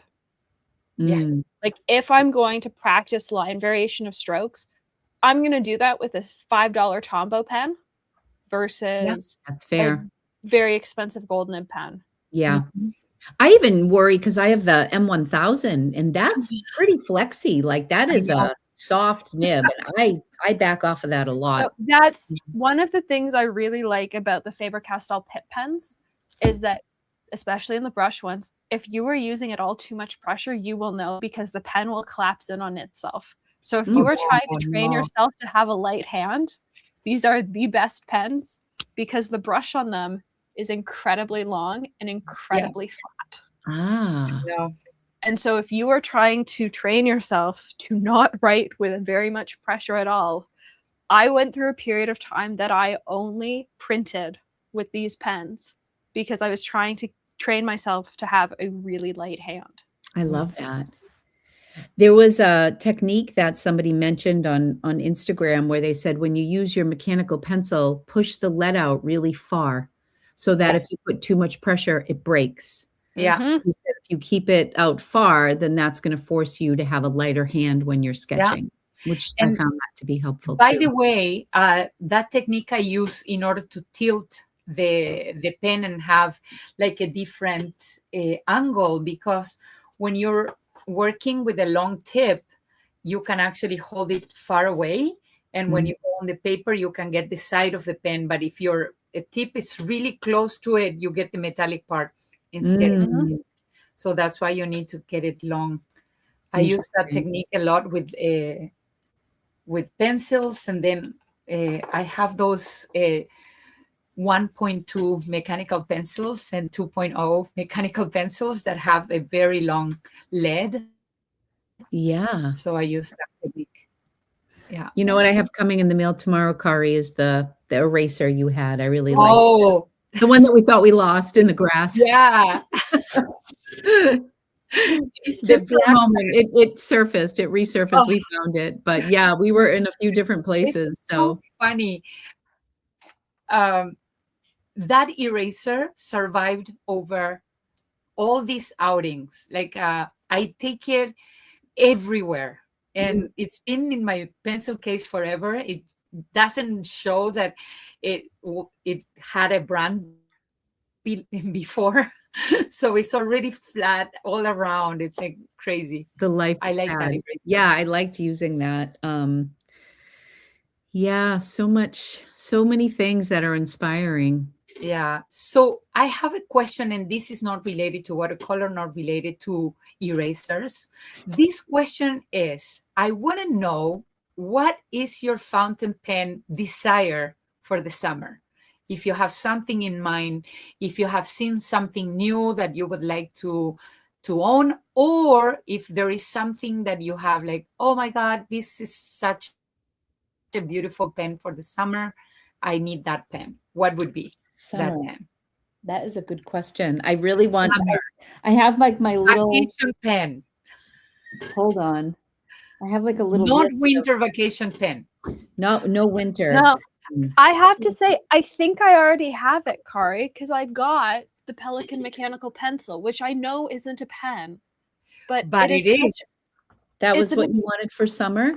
Well, it's something I've wanted for a very long time. They seem to have discontinued them. And I did, like 2 weeks ago, I promised that a video was coming out about it. The issue is, this is supposed to have an eraser under the cap. And it doesn't. And the specs of this one, just wait. The specs of this one don't line up with the current specs that are listed on sites for this pencil. So I don't know what's going on. This is very clearly a Pelikan mechanical pencil, but it's not the one I was supposed to get. It's not the one I ordered. So I've got a bit of a mystery to solve before I can do a video on it. Did you get it from Goldspot? Where did you get it? I did get it from Goldspot, but because they only had one in stock, the listing's already gone from Goldspot. But I noticed that Atlas had a mechanical pencil on Last Chance or Doorbuster. I think it was like white and green. The cap top is supposed to be screen printed and black. And it's gold. And if you unscrew the cap, there's no eraser? There's supposed to be an eraser, and the internals on the current pencil look totally different online. Oh So I no. don't know what I have. What a mystery. That's weird. Yes, I have to reach out to Coles of London. I've had a very busy week dealing with stuff. Mm. Because grandma turns 90 in a couple weeks, and we're having a Oh, party. And so we've been in party planning. So that's I so have exciting. to deal with that before I can solve this mystery. But I feel like I can't make the video until I solve this mystery. Maybe you could do a part 1 and part 2 and just share I what you could. have, and then it will be a cliffhanger. That's Yeah. fair. Mm. That is true. And the thing is, I think I'm happier with this version because I would not have liked. I was going to be fine with the screen printed top. The fact that this is engraved gold instead of screen printed, I love it. it's so much nicer. It's really pretty. That's I a just- bougie. You can get a separate eraser and be just fine. Talking Yeah, about exactly. bougie. I have so many erasers. It's I really just pretty. can't find any reference to this pencil, this version of this pencil online. And so Have you Google Lens? I've Google Lensed it. Google Lens gives me the version with the black cap. This doesn't have a black cap. It has a gold. It has a gold cap. That's fascinating. Yeah, it's turned into Maybe quite it's the a one-off. mystery. Maybe you got something special. I have Mhm. no idea. I love that. Well, I think I didn't. I was I could stop today, but I won't. I feel like I have a very complete collection, but there is always something. And I have a terrible habit of buying the same pen over and over. It's awful. I really do. And I have to say that the Dutch Pen Show red Scribo gold. Oh, That's fair. very nice. That's can't. fun. And I have some credit at Apple Boom. I have no business getting another Scribo, but You have to think I about it. really, really, really love that one. I do. And my dad was born on the 4th of July, and I don't have a lot of red pens. And I love that when I was doing my little LL Bean little strawberry bag yesterday, my journal stationery outfit of the day, it's my LL Bean mini tote that's trimmed in green, but I got a little strawberry charm. So I pulled out some of my red pens, which I don't have many. And that one is just, it's Christmas, it's Valentine's Day, it's It is. summer picnic. It's Yeah. it's Italian because it's red, so it feels very Italian. Like, Yeah. I just love that pen. I love it. I love it. But I would love a Scribo stub nib. I don't have a Scribo stub. But then I think, do I want a stub for that much money? Am I going to use it enough if I get it in a stub nib? So I might go medium and then maybe have it tuned to like a mini stub or something. But that definitely has my eye right now more than anything. That's very cool. But I did just order that Flex pen. And the Hornbeam is new. I love this. I feel grateful that, I get to try that out.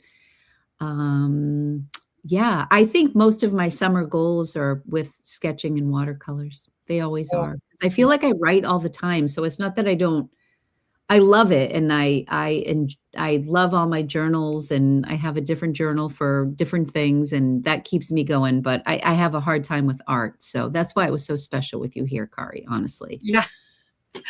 And I would like to know the people in the comment, what would be the pen that they will That's choose? a good question. Actually, I chose this pen. This is my deal. I love sea animals and actually shells. These ones, like it's full of abalone shell and mother of pearl, for example. I think I'm into that one for the summer. Beautiful. And this is not my very first Urushi Raiden that I have. This is my second one. I cannot say this is my favorite. It's really gorgeous. I love that it looks like pinstripes with the Raiden. I know. It's so classy. Yeah, and the fact that it lines so perfectly well. I haven't really seen a pen like that, Kari. Not from Tasha, not from anybody. It's very unique. It's like so unique. I cannot believe like the maker is from here. It's really exciting. Yeah. By the way, these guys speak many languages, and we were like talking, and then suddenly he's but he can speak Spanish too. So we like So you're talking in Spanish. Portuguese, and he speaks German like fluidly. Like I don't know, it's like fascinating. Fascinating. I love people that are polyglot because it's really easy to understand the brain how it works. And then we were like laughing about I don't know, the pen show. It was like a very fantastic day, and I don't know, it was beautiful, but at the same time chaotic. I bet. Controlled chaos. Controlled chaos. But, well, that's fun though. One day. It's a one-day show. So that pen reminds you of the sea because of all of the shell-like qualities. Shells and yeah. Yes. That does remind me of summer more than a red Scribo for sure. Unless I say 4th of July. I would love to go to Scribo is so pretty. It's so pretty. It's so pretty. I saw the Leonardos today and I was like, I do not need any more Leonardos. I don't know if I saw the Leonardos. Maybe I did. Maybe someone reveal them on the Juicy Broads. I have to look. I don't know. Brooks did the blank. Okay. And I saw them and I went, I do not need the Leonardo, but if I was getting a Leonardo, it would be this pen. I love just the strength of red, you know? Yeah. I'm such a neutral girl, but then, yeah, they're very pretty. Oh, they're very pretty. I actually own a Palisades twisted, like that's the one that that's the Leonardo. Leonardo. Very nice red. It actually, I mean, it has a lot of the Scribo vibes going. I mean, it's that really deep red, you know? The Scribo has the white swirls in it, which I appreciate. I like seeing the contrast. Yeah. What I don't need, and if I ever say I'm going to buy another red ink, slap me. There's more red ink from Mont Blanc because they're constantly releasing red ink. I feel the same way about blue inks right now. I have too many blue inks. I have too many inks, period. Then, no, I go downstairs because my thing's going to die. Come on, lumps. I was reading about red, and I don't know if you know that some cultures, they do the stamping with a red stamp, you know? Mm-hmm. But there is a superstition that you cannot sign with your own handwriting in red. In red. Huh. So that's...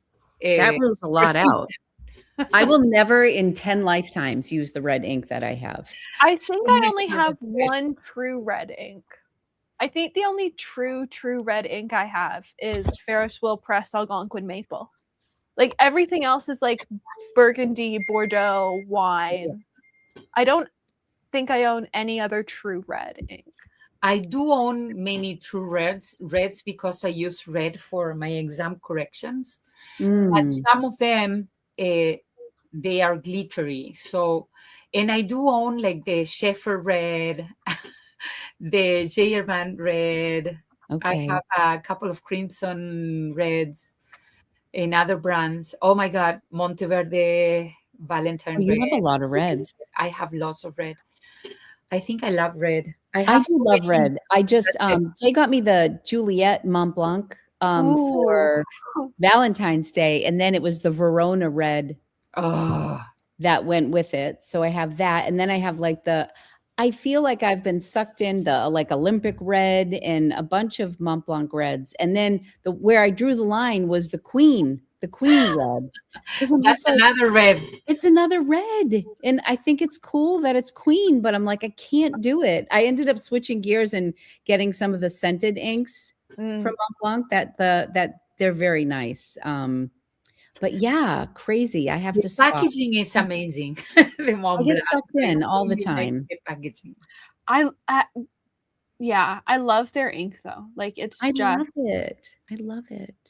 My sales associate messaged me today. He's like, Lori, I think we have a pen you're going to love. And it's that's a dangerous statement. It is. I mean, yeah, I am not as big of a spender as this guy seems to think I am. I'll go in and buy a lot of inks, but like, I mean, occasionally, but no, it's a Japanese 149 with a crane on it, a crane or a pelican, and it's all red. Oh, It's a I love red it. 149. It was just so he sent that to me, and then seconds later, Mont Blanc had posted, or maybe Mont Blanc had already posted it, but you can see it on Wow. their Instagram. It is lovely, but I just want a plain. I like the plain. That's why I like the burgundy. I really want like just a soft, plain, feminine color. That's why I'm so excited about my Faber-Castell, because I feel like that feels like So grayish, that classy. sunbeam, but it's feminine and classy. It's and I just feel like Mont Blanc stuff is always, it's either the Muse pens that are small and tiny and for women, or I Yeah, want a because really feminine 149. they Mm. got rid of the Bohème, which Oh, the was poem is beautiful. small and ladylike. I still But it really was like still the black. 140. Well, but no, it came in other things. You could get. They did silver. They did gold. They did. They did. I'm thinking resin. Like Oh, okay. so for example, the baby in the cream, that Yeah. ivory. Love that. I love like that. See, That's a I good one. like a black pen because it means every ink coordinates with it. True. I just have so many black pens. That's fair. Well, the funny thing was, last week I picked up a pen thinking it was my platinum, and it was actually my Mont Blanc 146. Interesting. Because side by side, they're pretty identical. Wow. Now that you showed The me, ends are different, like where the band is different. But if you're just looking at them in a tray and you're picking up a pen without looking at what the bands are, then suddenly you pick up the wrong pen. Kari, if you really want a Mont Blanc, you should really look on the Real. They get marked down. They have 149s up there all the time for, I mean, sometimes you can see them for like $400 or $500. Not that that's inexpensive, but they retail for $1,300. Yeah. So I actually go by the one that is for me a beautiful pen. Like it has been in my radar forever, and you own that pen, by the way, which is the Jane Austen that has the super baby kind of a dusty blue. Such a pretty blue. I love the colors of that. That's what the ivory. won Actually, I like the model of the Writers collection. So all the Writers collection comes with that circular band, and then it becomes the clip of the pen. So that's a design that I really, really like. And then all the Writers collection, they have a different kind of set of colors. So that's one thing. But the Jane Austen blue, and I like it. I love it. That is expensive. I feel like that just popped up on the Real for real. But I mean, it was not retail, but it was a little, let me just see. It's a dangerous place to start poking around at stuff. Right? Well, if I don't have to pay the tax. They have the JFK pen, which is really pretty. I like that too. Oh, it is there. Oh, it's a ballpoint. Oh, no ballpoint. It's $967, but it's a ballpoint. It started at $1,075. I know. So ridiculous. Elizabeth Taylor is beautiful. I love the look of the Muse pens. They just are small for me, and they don't post. The one that I had Greta Garbo, and I thought it was so gorgeous with the black and the pearl. It was so beautiful, and it didn't post. And what I held in my hand was like this little toothpick of a pen. I sold it. It was just too small. All of the beauty was in the cap, and the pen itself wasn't substantial enough on its own for me. Yeah. But yeah, the Muse pens are beautiful to look at. I love them. The Marilyn Monroe is so pretty. Oh, hi, Mr. Schnoozlepants. What are you doing? Beautiful. He's just happy I'm on the couch now because he can lay with me. He can cuddle. Yes. Say hi to everybody. He's so beautiful. He's so dramatic. You say hi. He's so adorable. Hello, doggy. Say hi, Lumford. Good boy. This is fun. Boy. Yeah, he is a good boy. We went on a long walk before I went on the call because I felt bad. I feel bad when I'm like inside editing and he's just hanging. He needs like puppy friends. I love him. Fair enough. Tick. Do you guys have ticks up in?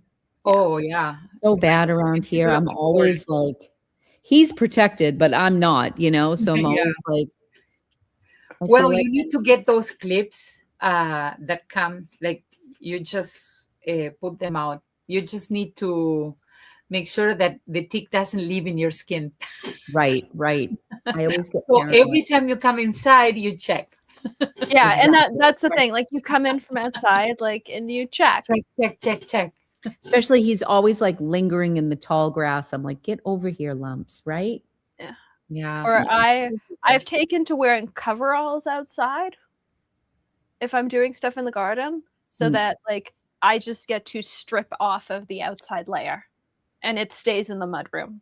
And then I have to worry less about them. My mom puts like socks over her leggings and then like boots over that, like so nothing. So none of her skin is like has a chance of being exposed, especially from the knees down. Wow. Yeah. Right. That's fair. You have to protect. So last question about this anti-haul now. The question of the anti-haul. What would be the pen that you would never buy this summer or ever? Like it's so hyped up, but you're not there. I have a pen that I spend money on and I need to sell it. It's the Peniter and with the Antici, it just dries out on me all the time. I spent money and had Matthew Chen work on the nib. It's like a fire hose. That's a flexi nib and it's beautiful. And I love the material and it just dries out on a day. Like I get so frustrated with it. Like that's in but it's expensive. I'm never going to make back a fraction of what that pen cost. My only hope is that there's a collector who likes the material because the material is beautiful. And I believe it's a celluloid. But that was just such a disappointment. I thought about that pen for so long and it was like on Last Chance on Atlas. And then we were there in person in 2023 and I put out money. It was pre-affiliate stuff or anything. And that was the biggest disappointment. Yeah.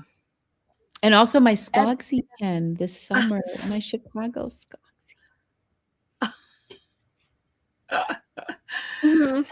It's just because I don't know if it's just because it's an eyedropper. It's messy.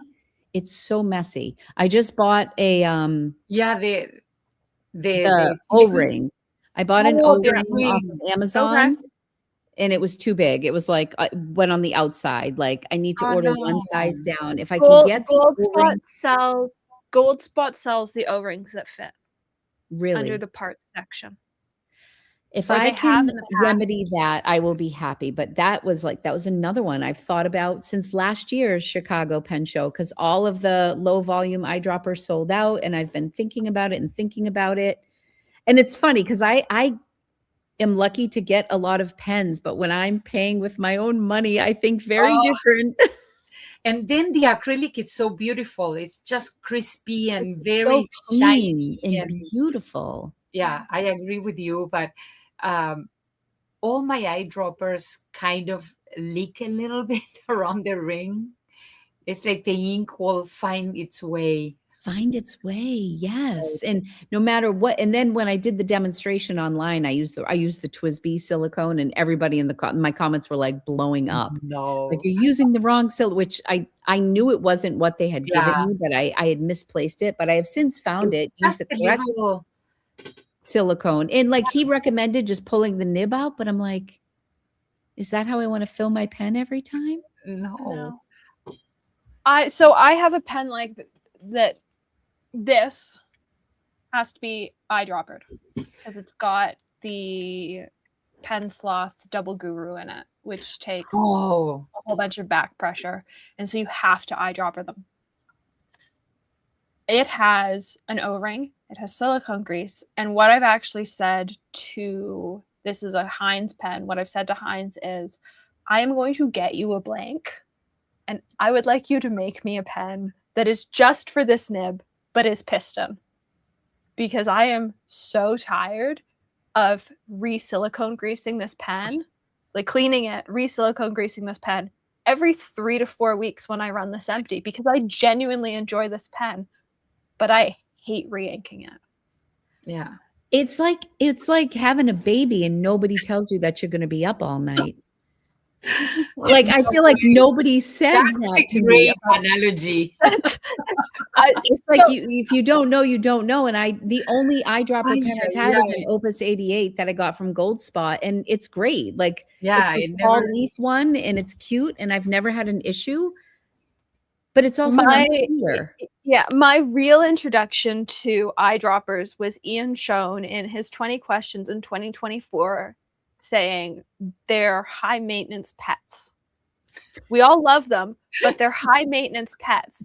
And I believe my response was like a Tamagotchi. And he said yes. Yes, Tamagotchi. I used to have one. Eyedroppers are the Tamagotchi of the pen world. They're high maintenance. We all sort of hate them. And yet, I mean, I guess I learned something about myself. So am I like, is this like a hot potato? Am I going to sell this since it's brand new? I have Gold Spot is out of O-rings, but text me your address and I'll pop one in the mail tomorrow. I've got like 6 of them in my office, and I'll just stick a single US stamp on it. And then after you try that, and then you can decide. Then I will decide. There's no because I love the color. I love the craftsmanship. It's crystal clear. I bought a Ferris wheel press ink that looks beautiful with like the avocado green brownish cap that I got. I loved everything about it. I got their little surfboard on the nib. I got a broad nib because I figured it would be juicy because we had all that ink. Yeah. And I will say, like, eyedropper pens take far more silicone grease than you think they're going to need. Yeah, you have to put it. You have like it is inside and a lot of silicone grease, which I don't mind doing. It's just I have to do that every time. Making sure that the threads are dry. Yeah. So I only re-silicone grease like the barrel section of the pen, because when you unscrew it, the threads tend to stay ink free of the nib section. Okay. So really all I have to do is I have to clean the barrel section and re-silicone grease that, because you don't really get ink between the threads on the nib when you're taking out the nib. Okay. I need to work on it. I want it to work so bad. I was just so excited for that. When the O-ring arrives, just text me and I'll walk you through it. Because I've had to figure it out I've got a platinum preppy eyedropper that I eyedroppered a year ago for a Gold Spot blog post. Yeah. And so I had to figure this all out. And it's an utter pain. But once you figure it out, like, it would be far nicer for you to, you're golden. But it's also far nicer to figure out, like, do you hate the pen because you genuinely hate the pen? Or is it just the frustration of the ink system not working? Oh, it's just the frustration of the ink system. I love the pen. The pen is beautiful. I don't like that it gets dirty, because part of the beauty of this particular pen is the clear body that looks like glass, because they do such a nice job with the polishing. And then the silicone, you know, the ink seeps in and it's in the start getting and it looks dirty. So I would say it's probably not enough silicone on the barrel threads. Okay. Because you shouldn't have ink seepage into those threads. Like, what you're trying to do is you're trying to make that watertight. Right. And so you shouldn't have ink seepage. You're trying to get rid of all the air pockets and everything. Any option. Exactly. Okay. I'll give it another try. You would have to try.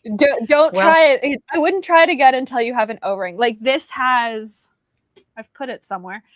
This has an O-ring, which you can sort of see here. It's got an O-ring. Oh. And then it's got silicone grease. And I probably use 0.2 of a milliliter of silicone grease when I do it. Like, it's not a small amount, because you really want to make sure, like, there's no possible way. And silicone grease in your ink isn't going to make a difference, because it's just going to want to stick to itself. Yeah. Yeah, I just didn't see that coming. It's like nobody told me. It's a high maintenance pet. Yeah.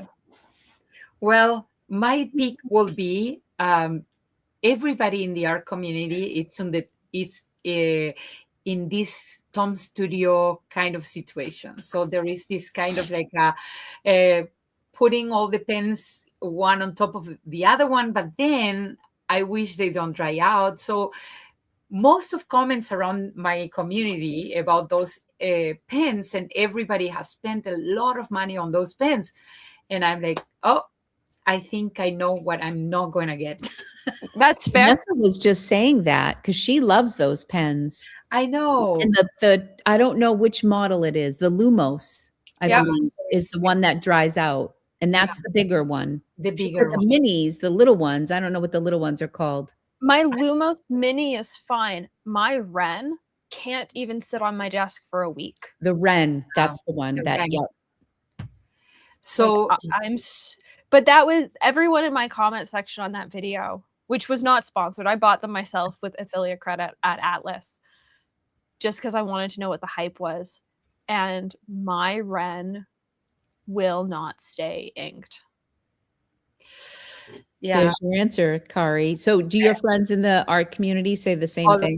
Yeah, all of them, they have, there is a clear people that love it and people that hate it completely. So in the middle, there is nobody. It's like, oh, I will have it. But all of those people spend a lot of money on it. Interesting. I bought mine and sold it. I got it through Atlas, and I don't even know that I inked it, or I inked it once and I just never ever used it. And it's got that aluminum body, and I don't really do well with aluminum. I don't love the feel of it. So yeah. So I like mine better now that I got a leather grip for it. Ah. Oh, okay. I like it a little bit better. I still don't love it. If I'm going to use a fine liner brush pen, I'm gonna go for Tombow Fudenosuke or Pentel Touch Line. Exactly.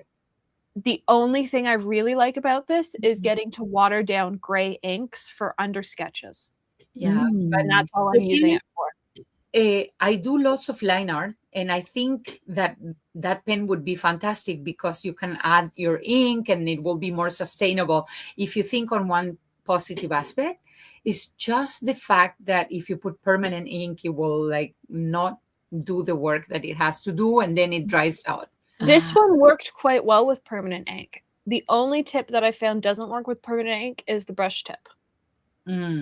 That being said, you're already buying paints from me, so if you want to buy a Lumos Mini from me as well, I can't. That's the no. That's the no. Goal. I'm not gonna get that. No, the watercolor, yes, because I love watercolor and I will continue painting. By the way, the watercolors that I'm gonna get from you are the handmade ones, so put them on the side. They're still sitting next to me from 2 weeks ago. They have not left the floor. She sent me a picture. Do you want these? Yes. I have a Kari pile. It's sitting on the floor next to me. It went from on top of the piano to on the floor. That is great. That is great. Yeah. I'm reading some of the comments. Mom wants to know what ink you have in the pen. Oh, that is a great question, Mom. I will have to message you because it's like it matches. It's one of the fairy tales. Okay. Avocado green something. Oh, I know. It's one of the last ones. I think I have it. Oh, Citadel Dust. Yes. Citadel. You're unbelievable. You like Savant. That's the one. That's the one I bought, and I love it. And it looked so pretty in there. It was the perfect color. Yeah. Mateos, you came late for the art supplies. No, you got to go back to the beginning. You have to see the replay. We talk a lot about art supplies at the beginning. We have a whole palette for you. I spent the first palette is made. Scroll through the chat because other people were asking about trios and quads. Yeah. Oh my And goodness. so I've just been rhyming off pigment numbers for the past hour and a bit. Honestly, I'm so like, I want to look at tubes of paint now though, but this is what I do. Like, I shouldn't do that. You Maybe, no. no, maybe Use your colors already. there'll be an art supply shop in Copenhagen. See, if you send me the pigment numbers you already have, I would just send you back a list of what I would add, I need. what you already have, Yeah. what I would add to round it out. Mm-hmm. Well, I can show you my little swatch palettes. Exactly. Because Kari came and messed up all of my I tins. messed up. I said, and some of them aren't labeled, so I don't know how to put them back together. I don't let Like, Kari you do the touch the swatching master again. swatch book. I literally was like, Kari knows it was just what I needed. She ripped off the Band-Aid. It was just what I needed. But now I don't know what to do with those paints. No, but now you do the swatching again and you can compare the colors. It's really easy. True. That's true. Because I have 2 of these and Kari knows she has to be hands off with them. Like the last time she was here, she wasn't allowed to touch them. Don't touch. Don't touch. Don't reorganize. That is so funny. I know. Like all of these cards, this is special effects. So all of these cards are double-sided. Wow. But then I have a book that's like this palette in order. And then I've got a book that's just single pigment colors in pigment order. Well, I so would Kari's not allowed to touch. You need a really highly organized system with all that you have going on with different brands and single pigment and special effects. And there are spreadsheets. That's fun. There are spreadsheets.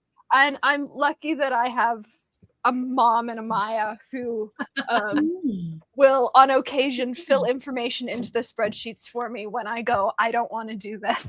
Oh, he's so cute. He's my child. Oh, he's so cute.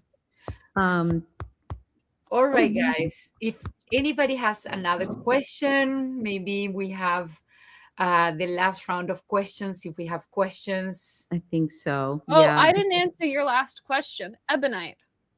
Ebonite. I'm over ebonite pens. Oh, really? I don't like them.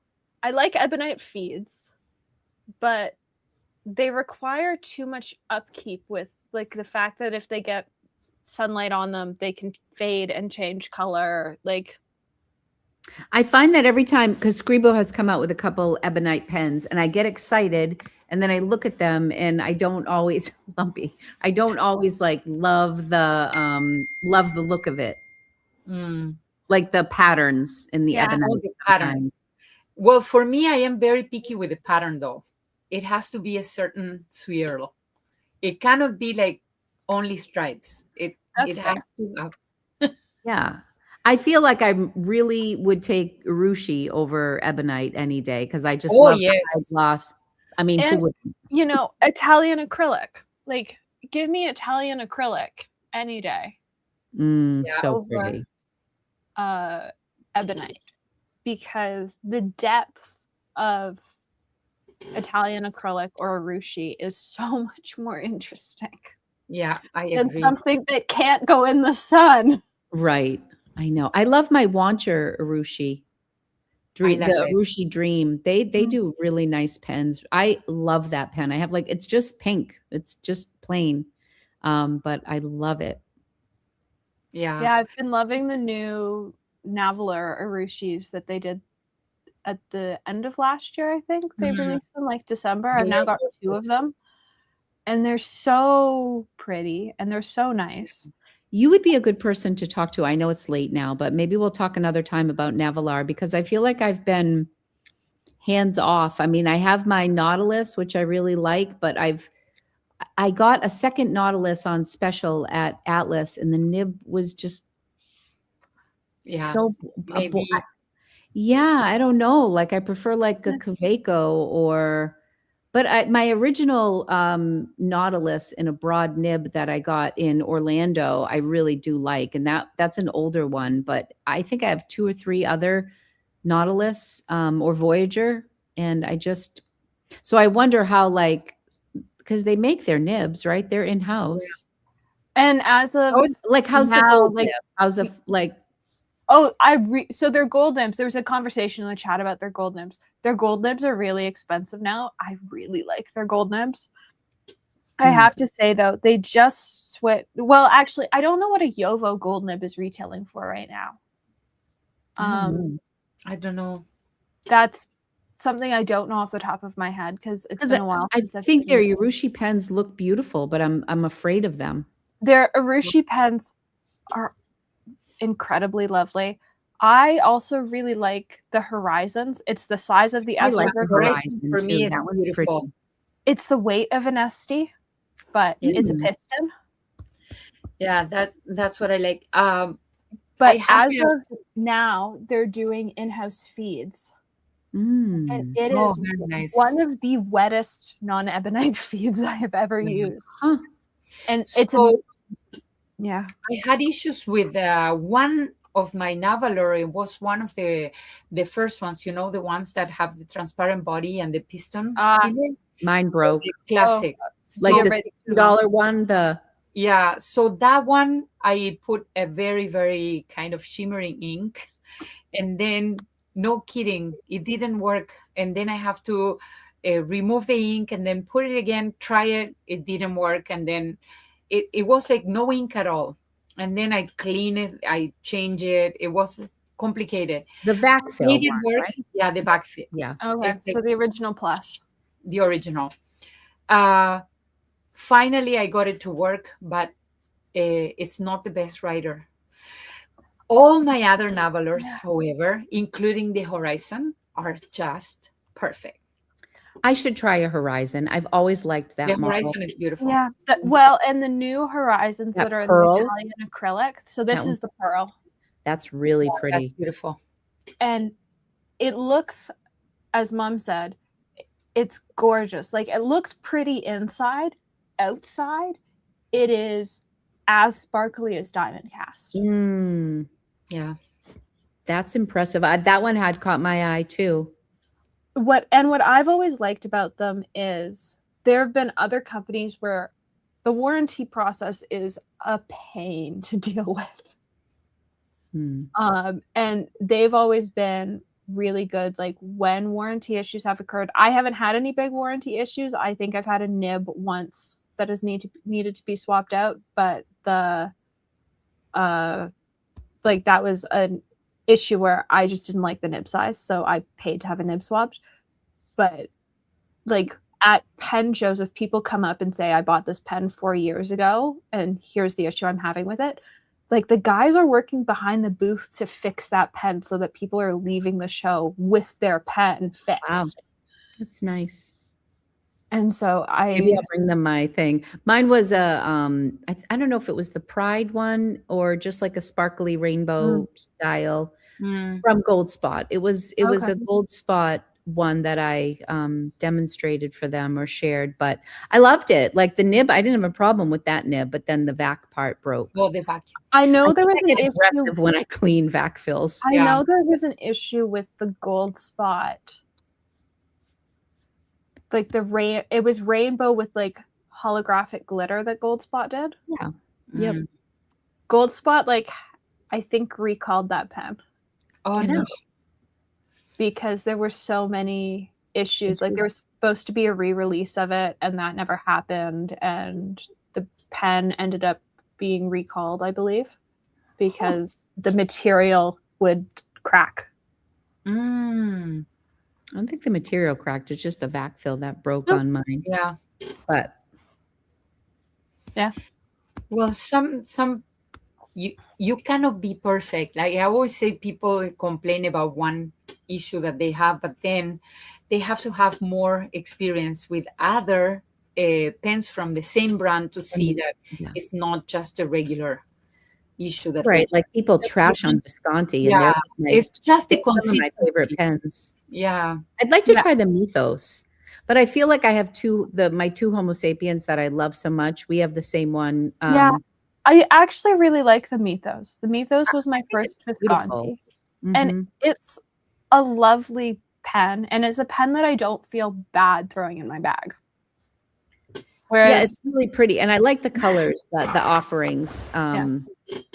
But yeah, I've kind of been like in this place where, although I did just get that Faber-Castell one, which is like a middle of the road pen, but I feel like I'll buy Twisbys and Kavecos and Asvines and Mahjong, and I get all like the $20, $30 pens. But I've gotten very fussy with like the $125 to $300 pens. And then I buy, crazy pens sometimes. But I you know what I described mean? it recently in a video that there was nothing in the high-end pen market that was really exciting me. I bought an expensive mechanical pencil because that seemed to be the most exciting thing in the pen world. Like, there's nothing. Would I like the Navaler Year of the Horse Urushi? Yes. Do I need another Urushi pen? Not really. So instead I bought a pencil because there's nothing really. Like, during COVID, so many things were coming out. I feel like so many. But what we're seeing is we're seeing the same pen in a bunch of different colors. Oh yeah, that's why I was excited about the Hornbeam. I had not been excited about a pen in a while. I think it's a more substantial pen, and I think it's feminine, and it's a different material, and it's like scalloped around, and the nib is beautiful. Like, I don't know, that pen really excited me in Chicago. Yeah, I agree. Now I'm just worried about maintaining it, but yeah, I would just reach out to Rachel. I would say probably it's just that, like, much like leather needs to be conditioned so that it doesn't crack, the pen probably needs to be conditioned so that it lasts a lifetime. And I don't have any experience with a Faber-Castell steel nib. And when I was researching the pen that I bought today, I was looking online, and there were a couple, I don't know if it was like the same person commenting on 4 different videos, but they were like, Faber-Castell makes the best steel nibs in the business. I know. I'm like, really? Like, I've never tried one. It's so traditional that they were some of the first fountain pens that you will get. The German pen will compete between each other. You know, there is Nami, there is a Faber-Castell, but Faber-Castell was always on the next level, competing with Pelikan. You know, and for me, Faber-Castell has the best writers, because every time I go try pens at Stilo, I go in person, and then I try all the Faber-Castells are just beautiful. And nobody really talks about. Like Otto Hoot is another one that I've never experienced, but like I watch Style of Zook sometimes. Otto Hut's gone. Oh, okay. What happened? Were you gone all of March and April, Kari? I didn't realize. I was just all over the pen world. It was like all people were talking about for 6 weeks. Faber-Castell in my bubble. Faber-Castell bought Otto Hut 18 months ago, and the assumption had been made, and stuff I'd been hearing had been that the pens were going to continue to be made, and all of a sudden they liquidated Otto Hut and shut down the Instagram. So it's gone. Interesting. All right. Well, I guess I won't try one of those pens, but though that was a pen, Otto Hut and Graphon Faber-Castell were 2 that I was always curious about. So I really like the designs of the Faber-Castell. I think, as you mentioned before, they have kind of this feeling of a classical pen that you can display on your desk, and it will look so beautiful. Yeah, and it's not like a cigar shape. It has kind of I have the rose guilloche one too. I think my only issue is that the nibs are on the smaller size. Like when I'm comparing it to a bigger, like I think that Hornbeam, I think it's like a number 5. I don't even know if it's a number 6 nib. The small one that you have, it's 6. Is it a 6? Probably, because that pen's more substantial. But the Model 8 is over-engineered, but a lot of fun. I have no experience with Otto Hut. Yeah. So the Graphon Faber-Castell are Bach nibs. Okay. They're not in-house. They're not in-house. So, and I can't remember who does the Faber-Castell nibs. Like for the lower end student pens. because I knew I'd just written about it for Gold Spot. Okay, so you did some research. Yovo does the lower end Faber-Castell nibs. Oh, okay. Thank you, me in April. You knew about this. I was like, I'm sure I've written about this recently. Yeah. Who does their nibs? So it's Yovo and it's Bach, depending on the line of pen. Okay. So, the pen I got today was the Emotion with the dark wood. It's like a little kind of a stubby little thing. But it was interesting. And I wanted to compare it to the Hornbeam and to the Rose Guilloche one that I have. So I wanted, and I didn't have a steel nib from them. So I was just trying to branch out a little bit. I'm a big fan of their Neo Slim. As longtime people watching this channel will know, because for about 8 months, it was pretty much the only pen I talked about. Oh, really? I love the Neo Slim. I have 2 of them. I like the $22 one. I don't know how much they cost anymore. Let me find out. Because that would be a fun one to add for the. They're not very expensive. So depending on the color, Gold Spot has them in everything from like. Oh, apparently it's on last call at Gold Spot for $91 Canadian. I'm worried about the slim, because the Rose Guilloche is very slim as well. Let me see if I can find one. Ladylike.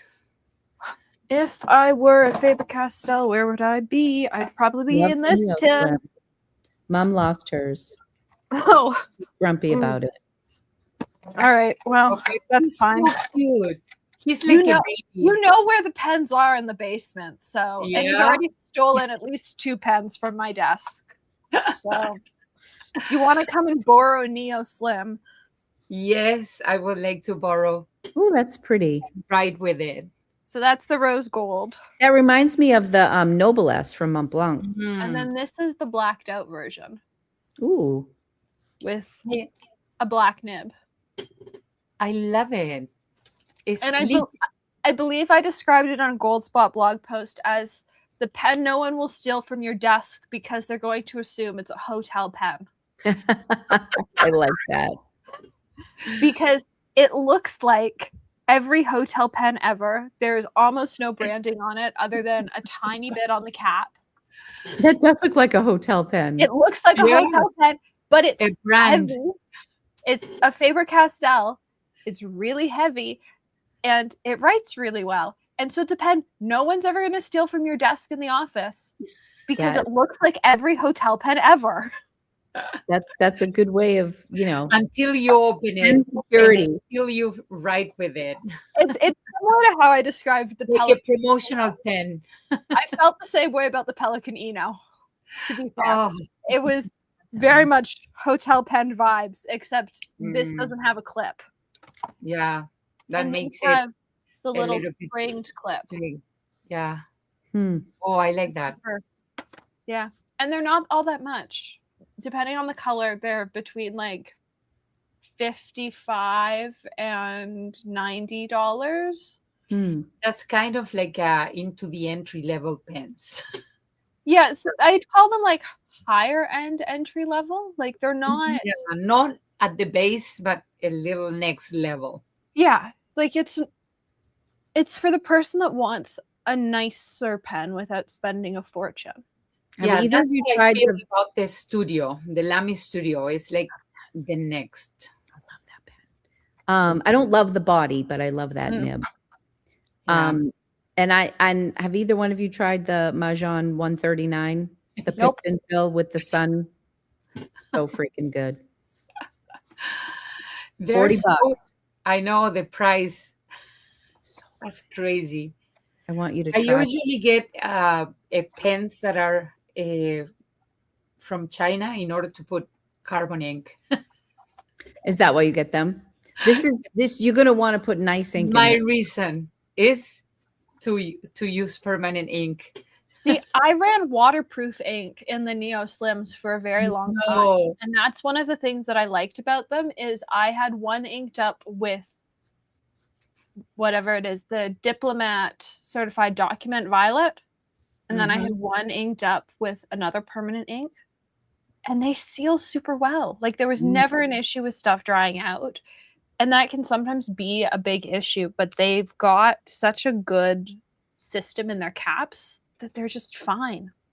Yeah. That's great. That's good to know. Yeah. All right. I have to go to bed. I have to That's fair. It's after do 10 o'clock. and wipe down the counter. Oh my goodness. It's so lovely to see you both. It was so much fun. I could easily talk for another hour. I'm cutting myself off. See, that is the issue with an 8 o'clock. Ow. Are you okay? That is the issue with starting a show at 8 o'clock.